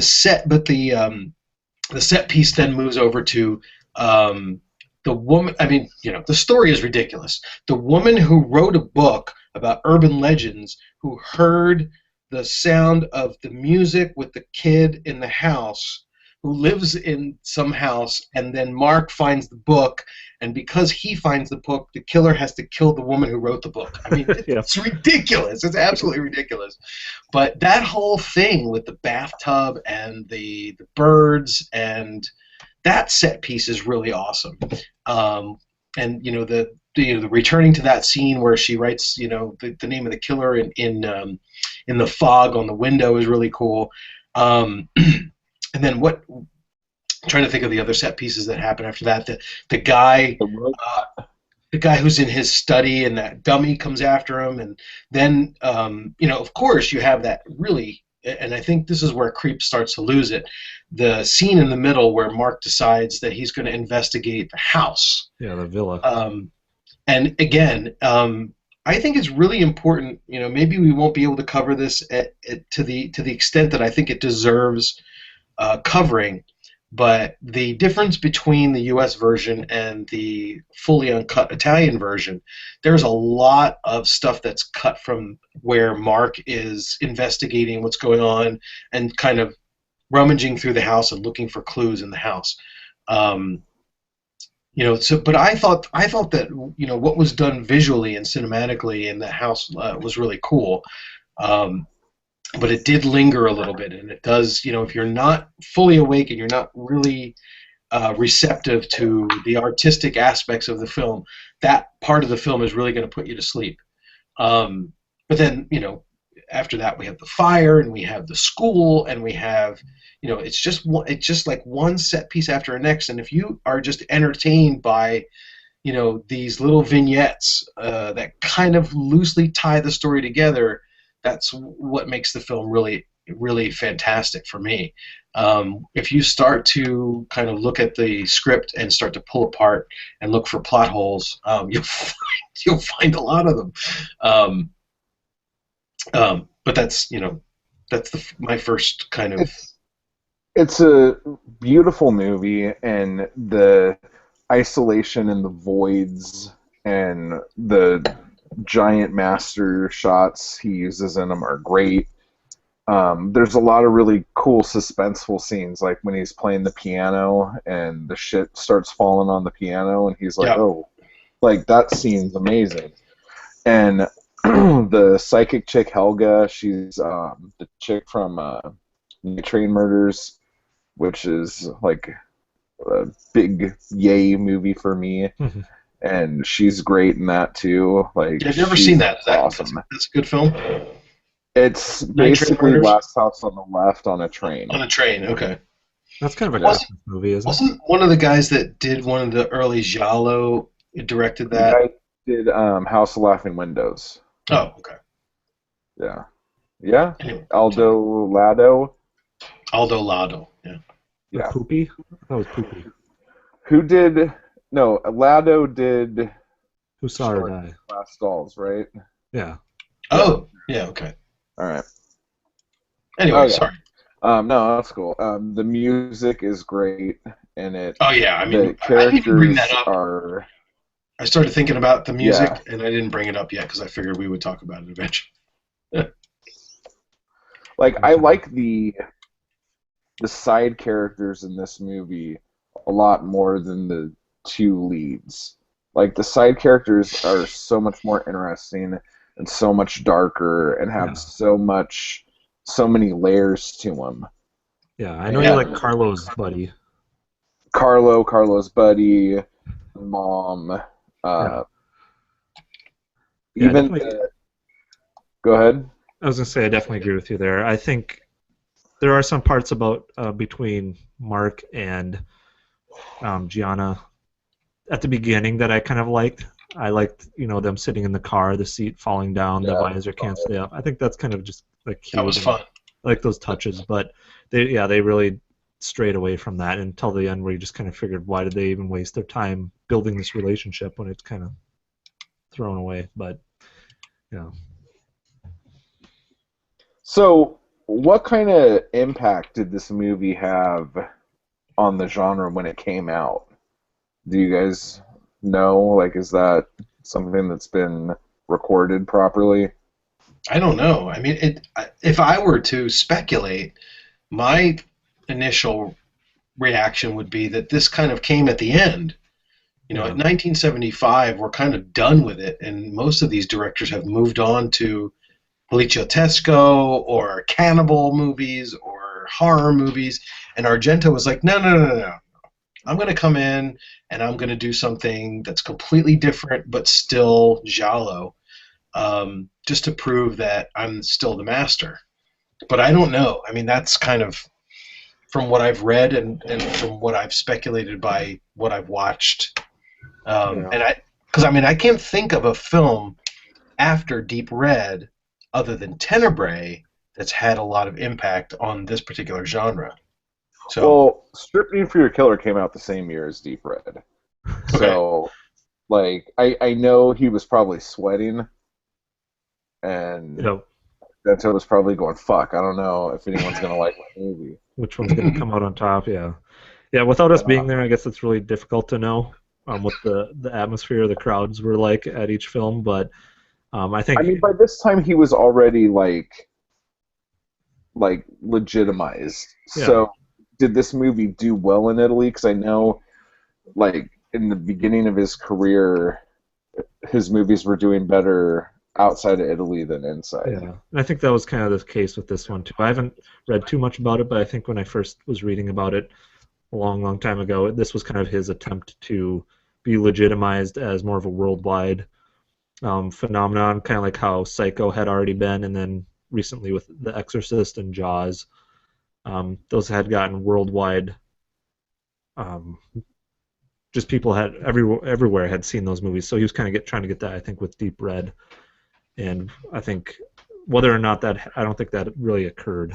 You don't really hear a lot of people outside of the genre talk about it, but I think too that especially if you talk about the music in Deep Red, and just the general kind of hyperness of Deep Red, it seems like it's got this hyper. I don't even know what hyper means, but if you attach it to as a prefix to a word, it kind of feels like it's a hyper giallo. I don't know if that really means anything, but it feels like Argento was practicing a little bit for Suspiria with this film, because he used the same band to record the soundtrack, but also, I mean, just certainly Suspiria is over the top when it comes to its kind of color palette, but I think that a lot of the just the visuals that come from in Suspiria kind of were influenced a little bit by what he was experimenting with in Deep Red. For sure. But the whole Goblin thing. I mean, you cannot talk about Deep Red without talking about the music. And up until this point, Argento had used Ennio Morricone to do the soundtracks for his Giallo films. And I think the story goes that he wasn't really happy with the soundtrack that Morricone did for Four Flies, and so he recruited somebody else to do the work for Deep Red. And it's so different, and this the scene where Helga is standing by the door and she gets this kind of psychic thing about, hey, the person outside the door is the killer. And then the next thing is the door opens and this big butcher's cleaver comes flying in. And then we start up with this goblin music that's like this progressive rock stuff. It's not suspenseful. It's not scary. It doesn't have that Ennio Morricone, like, atonal violin weird music. It's like, it's so kind of the juxtaposition of the music and what's going on the screen at that particular point in time in the history of cinema. It was just like a very very much of a breakthrough or experimental kind of thing. And you can't watch, like, imagine if somebody were to go into Deep Red and rescore it and make it totally different as far as its musical background. It would be such a different movie. There's so many scenes in that movie where the soundtrack and the stuff that Goblin did really make the film. And the thing that people don't really talk about is that they had a composer who scored some of the other parts of Deep Red, some of the parts that Goblin didn't score. There's a few scenes where it's just, there's a lot of suspense, and I think it's just the Goblin music just isn't there. It's like some other kind of interesting kind of suspenseful music, and I don't know exactly where that score comes from. I think it's credited, if you look at the soundtrack for the film. They have the Giallo, or the Goblin stuff, and they have the other stuff too. But even like the very first scene, if you watch the extended cut, where Mark is kind of conducting his jazz orchestra, somebody had to write that music. I don't know where that came from, but it probably wasn't Goblin. It looked like it was probably from the other person who scored the film. But what was Goblin's name before? And Argento's like, yeah, that name sucks. You have to change it. I don't know. That's good. Cherry, and then like a number. I can't. Damn it. Just read this recently. Yeah, it was Cherry something, but yeah, it sounded like he descended down into the underground rock scene to go find something for this score, and found these guys, Claudio Simonetti and his group, and sounded like they wrote that. Cherry 5. Cherry 5, okay. They wrote that initial score in like one night or something. I mean, it does sound kind of repetitive, but it's also at the same time, because of that reason, it's very catchy, and it's really good. And it's very progressive. It sounds like Emerson, Lake and Palmer, and it sounds like Emerson, Lake and Palmer so much that Argento, when he got to Inferno, he grabbed Keith Emerson to write the score for that particular film. Yeah. And I love that particular soundtrack. I don't know if you guys are into the Inferno soundtrack, but that one is one of my favorites. No. And it's not Goblin. It's Keith Emerson by himself. You got it on vinyl? No, I had the CD at one point. Oh. Yeah, I think just this whole story, like you were talking about, it's very diverse. So it's almost got something for everyone. You got the children's lullaby, that's always kind of creepy, and then that really jazzy, suspenseful, up-tempo chase music, which I actually kind of like a lot. But I mean, if we're gonna get into kind of deconstructing it and talking about the flaws, which we should do, because every film deserves a fair shake, and I think Creep will have a lot to contribute here.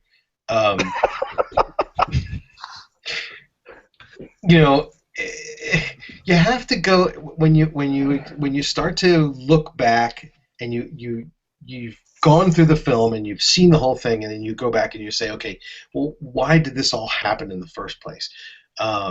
So this woman, or the killer, I mean, everybody knows who the killer is, right? So, and I won't reveal it, because Creep always yells at me for spoiling the film before it's time to spoil the film.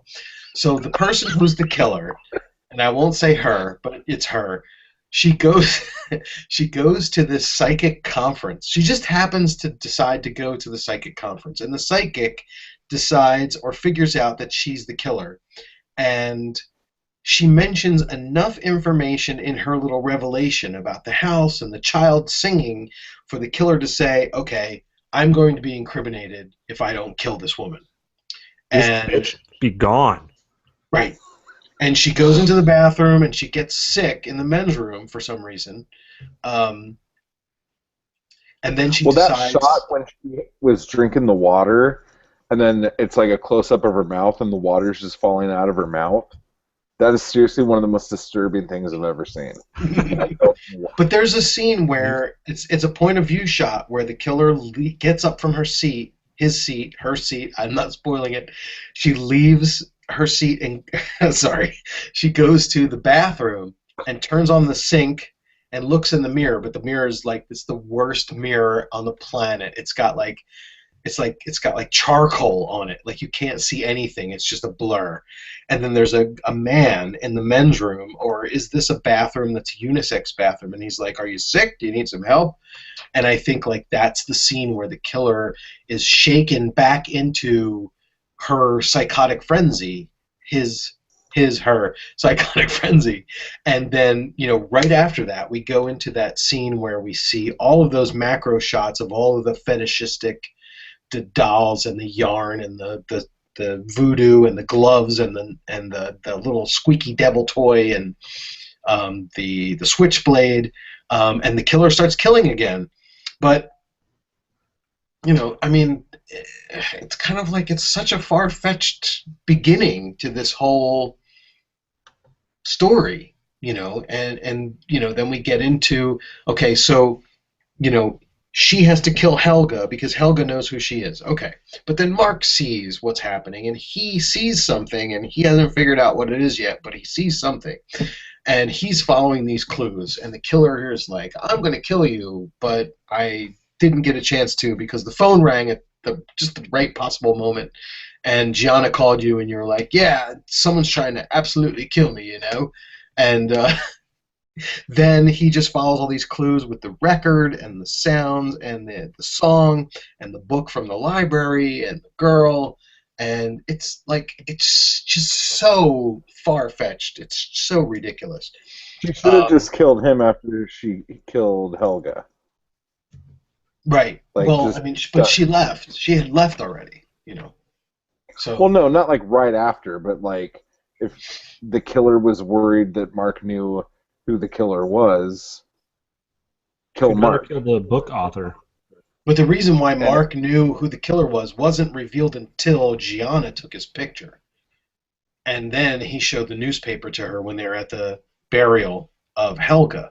And the funny thing is that book that I was talking about, The Broken Mirrors, Broken Minds, she mentions the fact that, isn't it odd that Helga, who is clearly as Aryan as you can get, is having this Jewish funeral.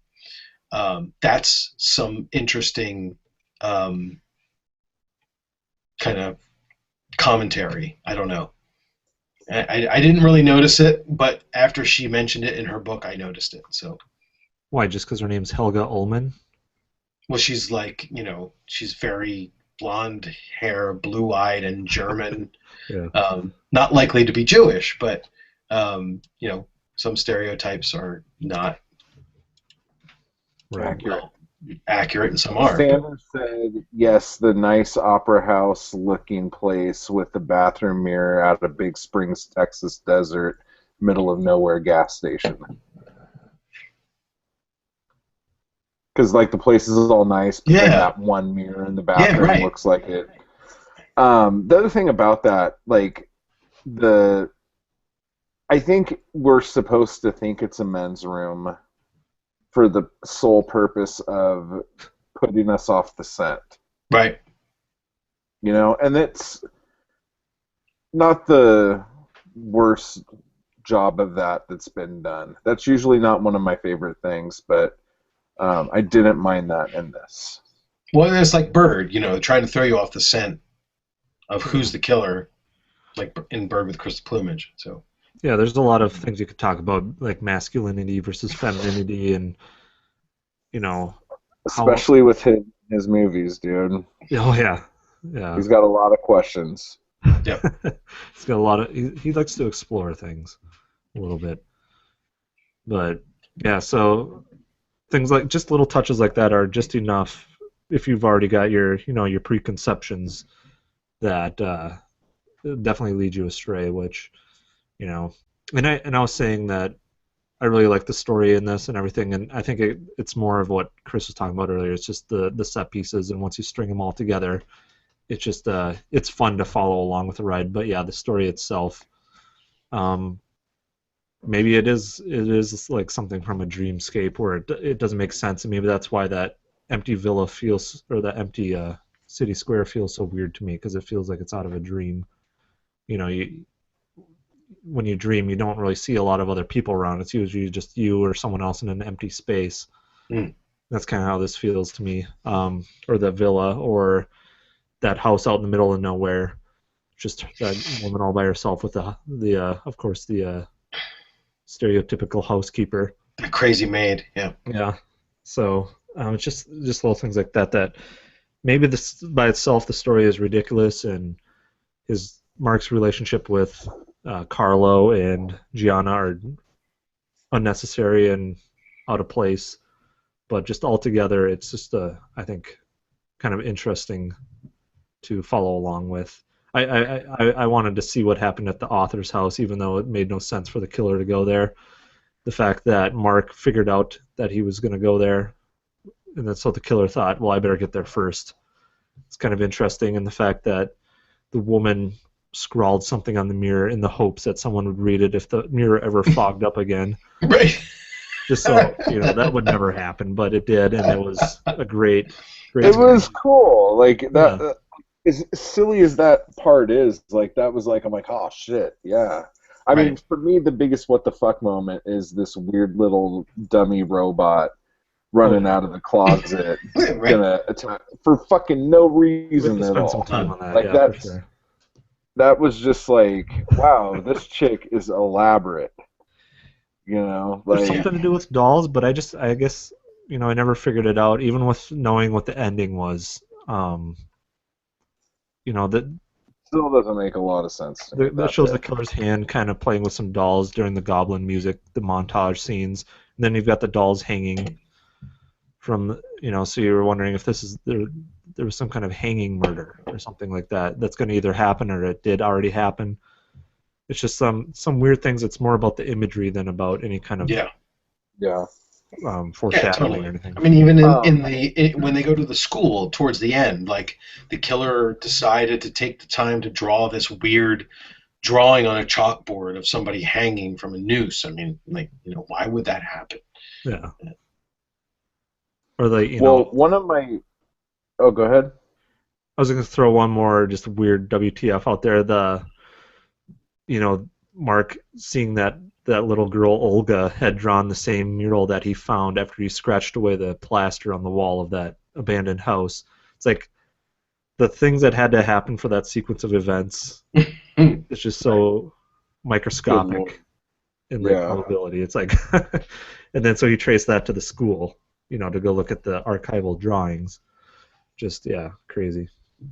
Sorry, Chris.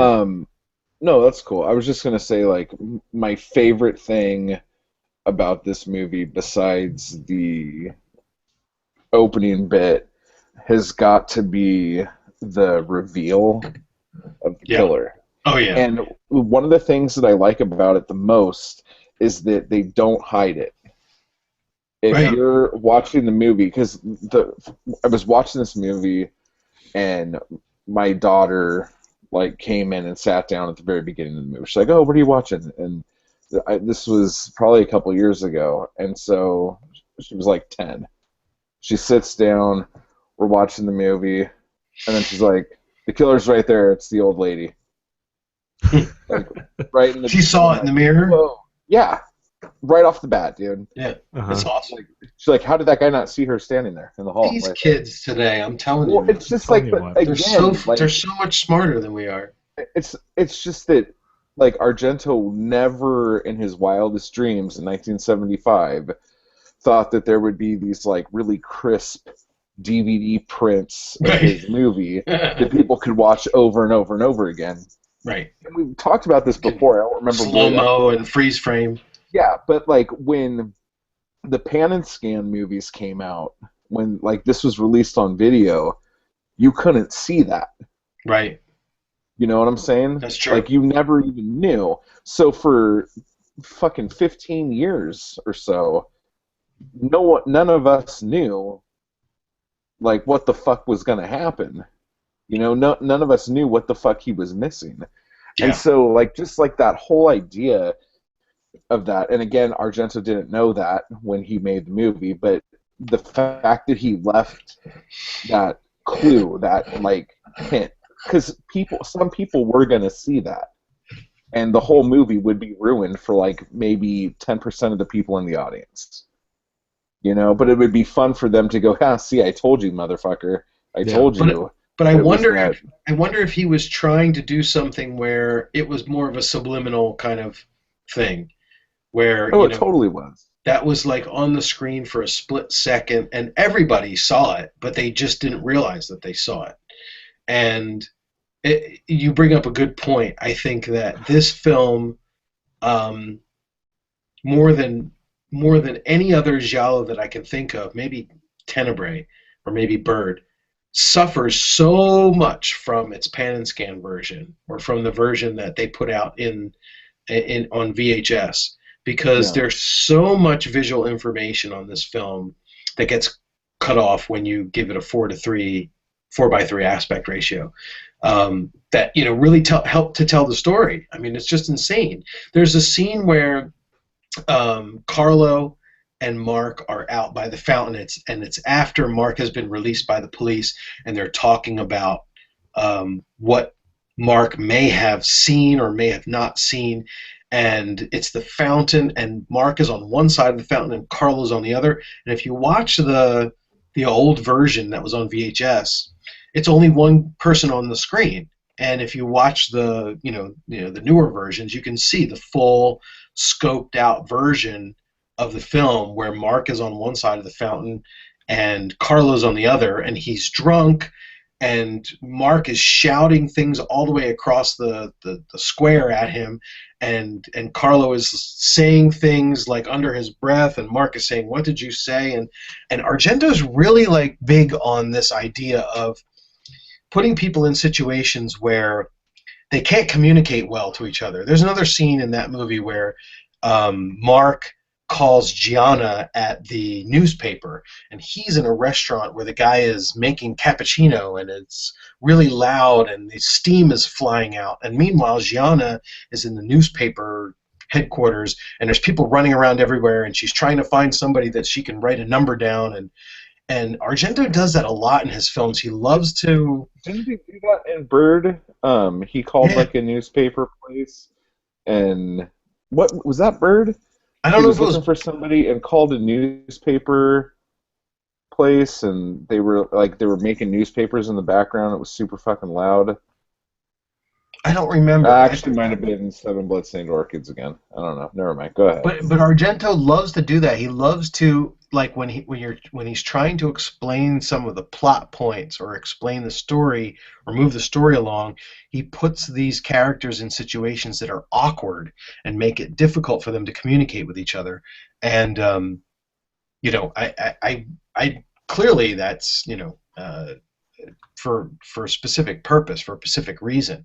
Um, but in Deep Red, it's really evident that he's trying to move the story along, but there's some symbolism there, like it's not going to be an easy road to figure out this issue.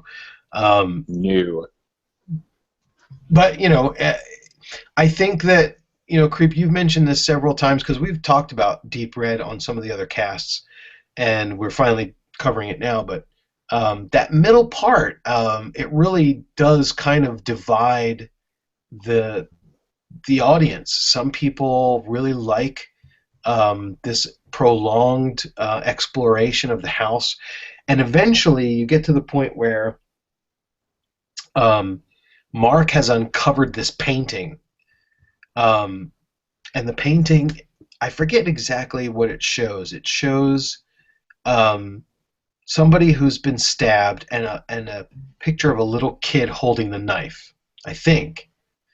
But then as he walks away, another piece of the painting falls off. And if you've watched this film on anything other than the Blu-ray, it's very hard to see what the painting looks like when the other piece falls off. But that is a clue towards this, to point to, who's involved in this, and the fact that there's not just two people involved in this murder thing that happened at the house, but there's three people involved.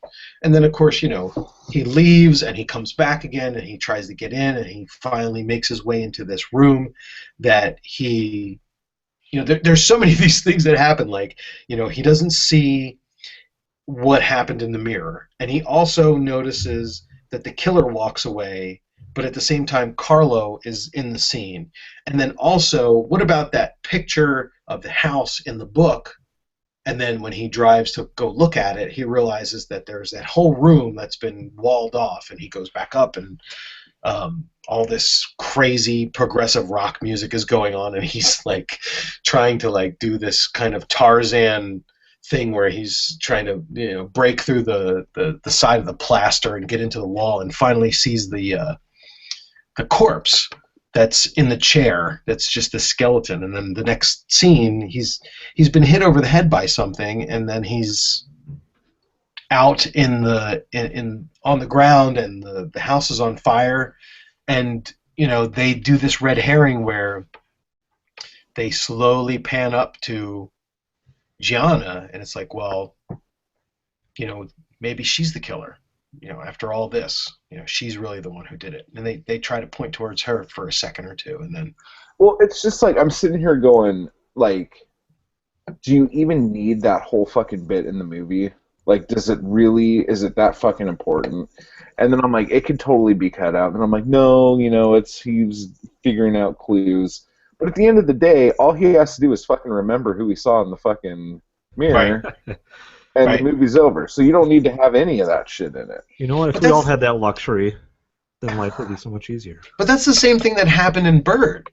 I mean, in Bird, he goes all the way on a train to visit that guy who eats cats, to ask him about the painting, and he doesn't find out anything. And when he finally comes back, he realizes that it's... back to that thing that Argento has one script, and he just changes the character names and the witty dialogue, and he's off to the races, That's all you need. But maybe, for Argento, the script is really secondary to, gives him an excuse to really have some fun with his camera. He's the George Lucas of Italy. He's the Mark Daly is the Jar Jar Binks of the Giallo genre. But the other thing is that when the killer's finally revealed and the big thing happens at the end, I think the necklace would break. Yeah, it would have. Yeah. I mean, it might have been a strong necklace, and she might have had a weak neck. Right. But that's a great scene. Like, that's a great death. It's a great... it ends the movie nicely. Yeah. Well, and the only thing that I have I don't know if I have a problem with the last scene as much as it feels a little awkward or a little strange is that, okay, the necklace gets caught in the elevator, the decapitation happens, and you have this close-up of her spitting out this white stuff, whatever that is. And then we have this prolonged shot of the elevator going up or down and then stopping. And then the credits roll. And I guess that, for the 1975 audience, that situation was so shocking that they were able, that they just needed to have that extra 2 or 3 or 4 seconds of the elevator moving up and down for people to recover from what they had just seen. But when I watch it, I'm like, why is there so much time devoted to us just watching this, this chain dangling with the blood on it? I mean, maybe I'm just, you're just an asshole. Because death is something that death is so final. I just wants to bring it there for a little while, let you know that. No, I thought the whole ending sequence, just the reveal of the killer, like Creep said, was really interesting. Because the first time I watched it, I watched it on the exact same Blu-ray that I have now, the very first time. And I did not see the woman in the mirror. I'm so focused on watching the middle, watching the character walking down the hallway, Yep. seeing what's ahead of him, not what's to the side of him. So this time I was like, all right, I'm gonna watch it this time, and I watched it. I watched the him passing through that hallway, and it actually felt like it lingered on her for a really, like, it was probably a split second or less than a second, but it felt like a long It seems time. like a long time. Give me Right. a Once you know long- where to look, yeah, absolutely. Yeah. So that part I was like, wow, I can't believe I didn't see that earlier, and it was just one of those. I kind of like being played for a fool like that. I mean, even with the ending, Yeah. Carlo comes out, and you think it's him. You think he's been behind it the whole time, and you're like, damn it, it was so easy, right under my nose. Why didn't I think of that? And it's kind of, you're like watching this along with Marcus, who he thinks, it's his buddy, and so he's done away with quite gruesomely at the hands of a passing car. Oh my God, that's a great scene. But yeah, then all of a sudden he has this light bulb moment. He's like, wait a second, I saw Carlo out on the city square at the same time as I saw the killer leaving the house, and it's like, why didn't, as a viewer, you're thinking, I saw that too. Why didn't I remember that? Exactly. Or why did Carlo not wave to his mom? Yeah. Hey, mom. Right. Where are you going? So it's just things like that I like. I like kind of being tricked and played for a fool. And when it was revealed to be the woman, it's kind of like, all right, why did all this happen then? Like what Chris was saying, but it's still kind of fun. And yeah, I like the way Argento kills off his bad guys. But I have to say too that reveal. I went to see Deep Red in the theater when they did that Giallo Fever in New York City. The second one of those was the one I went to recently, but the first one they did, I went to see, and I think it was like The Strange Vice of Mrs. Ward, and then Deep Red, and then Solange. So it was a triple feature, and Deep Red was a really nice print of the film, but it was the American version. But when they got to that reveal, there were several people in the audience who gave an audible gasp when they showed, Martha, I think that's her name, in the mirror when he's like, it was a mirror, it wasn't a painting. So it's still, I think the reason why everybody likes Deep Red as much as they do is because it's still effective. It hasn't really suffered too much from the passing of time. I think it still has a lot of kind of it doesn't have necessarily jump scares, but it definitely has that kind of take you by surprise moments. And together with the way how gorgeous it is filmed and the music, I think that's why it's so popular. Agreed. We did it. Just remember, you guys, when you're up in the air, you'll come back down one way or another. Fucking gravity. That's part of that witty dialogue that I like the the script sometimes, like with the mom, and you said like those periphery characters were a lot of fun. Just the mom kept forgetting he was a pianist, they kept telling her that he was. And she, I don't know. An engineer pianist, what a great combination. Yeah, she kept calling him an engineer. It's like, what does this have to do with anything? But I like it. The other scene that's really just awkward that I always remember is when it's Gianna and Mark and the two guys from the conference are all standing on the stage and they're recounting what happened. And Gianna is like standing off to the side and she's in the shadows. And the one guy says, I seem to remember some sort of movement in the third or fourth row. And she goes, what sort of movement? And he goes, what, please? And she walks out from the shadows, and then all of a sudden she's in the light, and she said, I said, what sort of movement? And then he starts to explain what the movement is, and Argento fades the scene out as the camera is spinning around. It's just the weirdest, most awkward scene I've ever seen in a movie. But the reason why that scene stands out for me is because I've seen so many versions of this film And the only version that really does it right is the DVD and the Blu-ray. But before that, because of the way that they had to deal with the lighting, I guess, with Dario Nicolodi's character in the shadows walking into the light, it just didn't look right at all. Like if you watch the Blu-ray now, it looks normal, but the VHS copies and some of the Laserdisc copies that I used to watch, it just looks so weird. And so she's walking out of the shadow and she's going, "I said."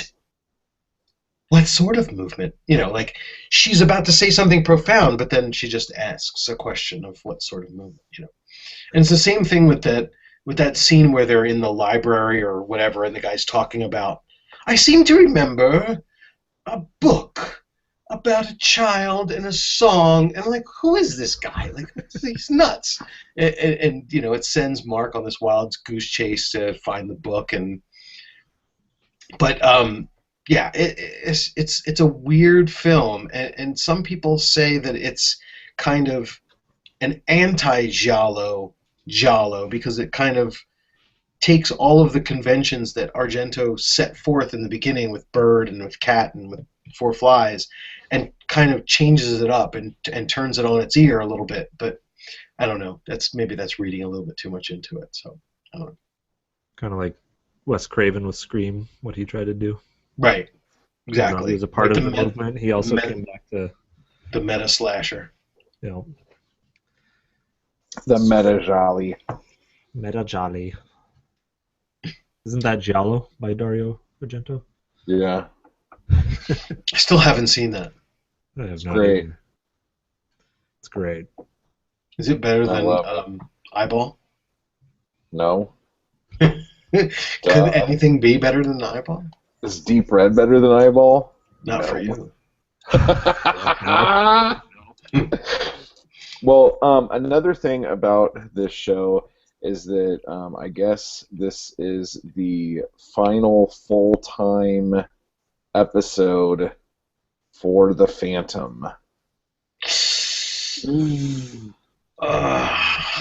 We had to bring that up, didn't we? You're that sick of talking about Deep Red? You're kicking me off the show? Yeah. No. Sick of talking about Deep Red, kicking you off the show. Yeah. I mean... Speech. Yeah, you guys have known for a while. It's kind of been some time coming, but I wanted to make sure I didn't just fall off the face of the podcast, as so often happens with other shows, without giving it my all through the Big 5-0. And I don't know, it was something I started to realize around the summer. My attention started to go in other places, but I wasn't giving it my full attention like I wanted to. So I realized some things would have to go, and unfortunately this podcast was something I'd have to cut out of my life, at least on a full-time basis. I don't really do a lot on the show. It's not that it takes up ample amounts of time. Chris and Creep especially do a lot of the post work and stuff like that. But as I've grown from a boy into a man these last 2 years, I've found that any free time that I have comes kind of at a premium. And I'm the one that doesn't have kids out of us three, so I don't know what I'm talking about. But... That's the funniest part. Yeah, so that's the funny part. Yeah, well, no, it makes perfect sense because you have lots of opportunities to do things, and I have time. I have no time, and this is like the one thing that keeps me from jumping off a cliff. I know I do feel a little like maybe I'm taking it for granted and I'll end up missing it. So, I didn't latch on to Giallo movies. When I started this thing, I knew next to nothing about these movies. But I've come to learn so much and develop my own appreciation for the films. And through these dusty old movies, I've gotten to meet a lot of great people, including you two. Yeah, I know. I had to get a little sentimental, but. Well, the door is always open. Yeah. Yes.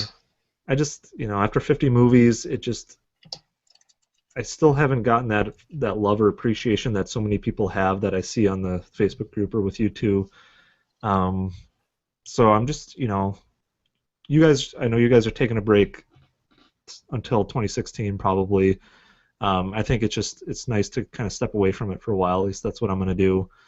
Um, I don't know how much things are going to change, but I think I'll definitely come back um, as long as the door's open for more of a part-time basis, not Sure, the full-time of thing. course. It's just time to forge ahead with a few things I've been putting off for a little bit. And who knows, maybe my absence will indeed make my heart grow fond for the world of Edwidge Fennick and Martino and Ercole and the rest of the crew. Um, Well, the interesting thing is that we've covered 50 films, and I think we've covered most of what most people would consider the classics. yeah. So, I mean, there's no more Edwidge left, so why would I stay? Exactly. So it's going to be interesting because my website has 50 films, and now we've reached a 50 film amount. There's only a few. I'm too drunk to figure out the math here, but there's only a few films maybe on my site that we haven't covered on the podcast. Maybe, I don't know.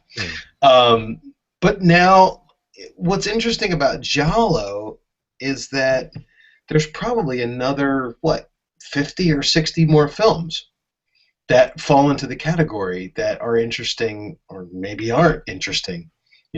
That's the question. I've been wondering for. I'm going to run the show into the ground. There you go. I've been wondering for the past year or so whether or not the films that I haven't seen yet are, if there's any of them in this collection of films, is there any left that are still as good as the ones we've covered already? So I guess the only way to find out is to watch them. Yeah. Is there a movie better than Eyeball out there? Maybe that's what's going to keep the show going, that endless chase for the Holy Grail. The bizarre sister of Eyeball. Yeah. Well, I guess what I'm hoping this kind of opens the door for anyone who, even if you're, on a total opposite time zone or something, just that passionate group of people that are on Facebook and elsewhere that maybe aren't on the group but still listen to us. Make it's kind of a rotating guest spot. If you guys, I mean, that probably makes more work for you guys trying to organize schedules and things like that. But just to open it up to people who throw that out there, Eric. Throw that out. Let us walk away. But just giving that that open forum or that open spot to talk with, because there's been some movies where I've just struggled. For as many movies that I've loved, and I'm so glad that they're part of my life now. There's been quite a few where it's just been kind of like, why am I here? I don't have anything to contribute to just those random offshoot movies that we've covered. Like that endless search. Are we going to find something that's as great as Eyeball, or are we going to talk endlessly about something like Footprints on the Moon, or Perversion Story, which they're fine movies in their own right, but they're just Well, there's a lot of stuff left that I think deserves a fair shake. Like Bloodstained Butterfly is supposed to be a really good film, and a dragonfly for each corpse. Right. Sure. I had that one on my eventual list because I keep kind of a list of things I might want to introduce. So, I mean, like I said, if something comes up that piques my interest, I'm going to still be active on the group and everything. So I'm going to come track you guys down and say, let me talk about this damn movie. Yeah, well, there you go. We'll send you a list of the ones we're going to cover, and you pick and choose. Right? Yeah. Why not? See how I feel after this holiday season. Yep. Well, I guess that's the end of the year for us, which is it's only like we're missing like a week. Yeah. But it sounds like it's like a very big farewell. But so yeah, and me and Chris, I guess, are gonna have a chat sometime over the next couple weeks to figure out what we're doing next, because we haven't talked about it yet. We haven't. And I'd like to chat it up a bit, figure out some maybe brilliant ideas or something. Okay. I'm all for All that. right. So this was a super fat episode, full Oh, of yeah. good stuff, full of Who's the sad stuff. Who's the guy who used to complain that our episodes were too long? He's not around. He hasn't been around for a long time. Oh, okay. No, I don't know. That ship sailed. He's like, fuck these guys. Yeah. But yeah, so until next year, everybody, and let's give a big ciao ciao to Eric. Oh, Ciao, he's ciao. pouring his drink out. It's for empty, ya. you guys. Ciao ciao, Eric. Ciao, ciao, Ciao you ciao, guys. 2015. Ciao, ciao, Eric. Until we ciao, ciao again. Happy holidays to everyone, Yes. and And to good all- Giallo to you all. All right, Good night, see you you're guys coming later. now? Yeah, we're doing that next. Okay. See you guys.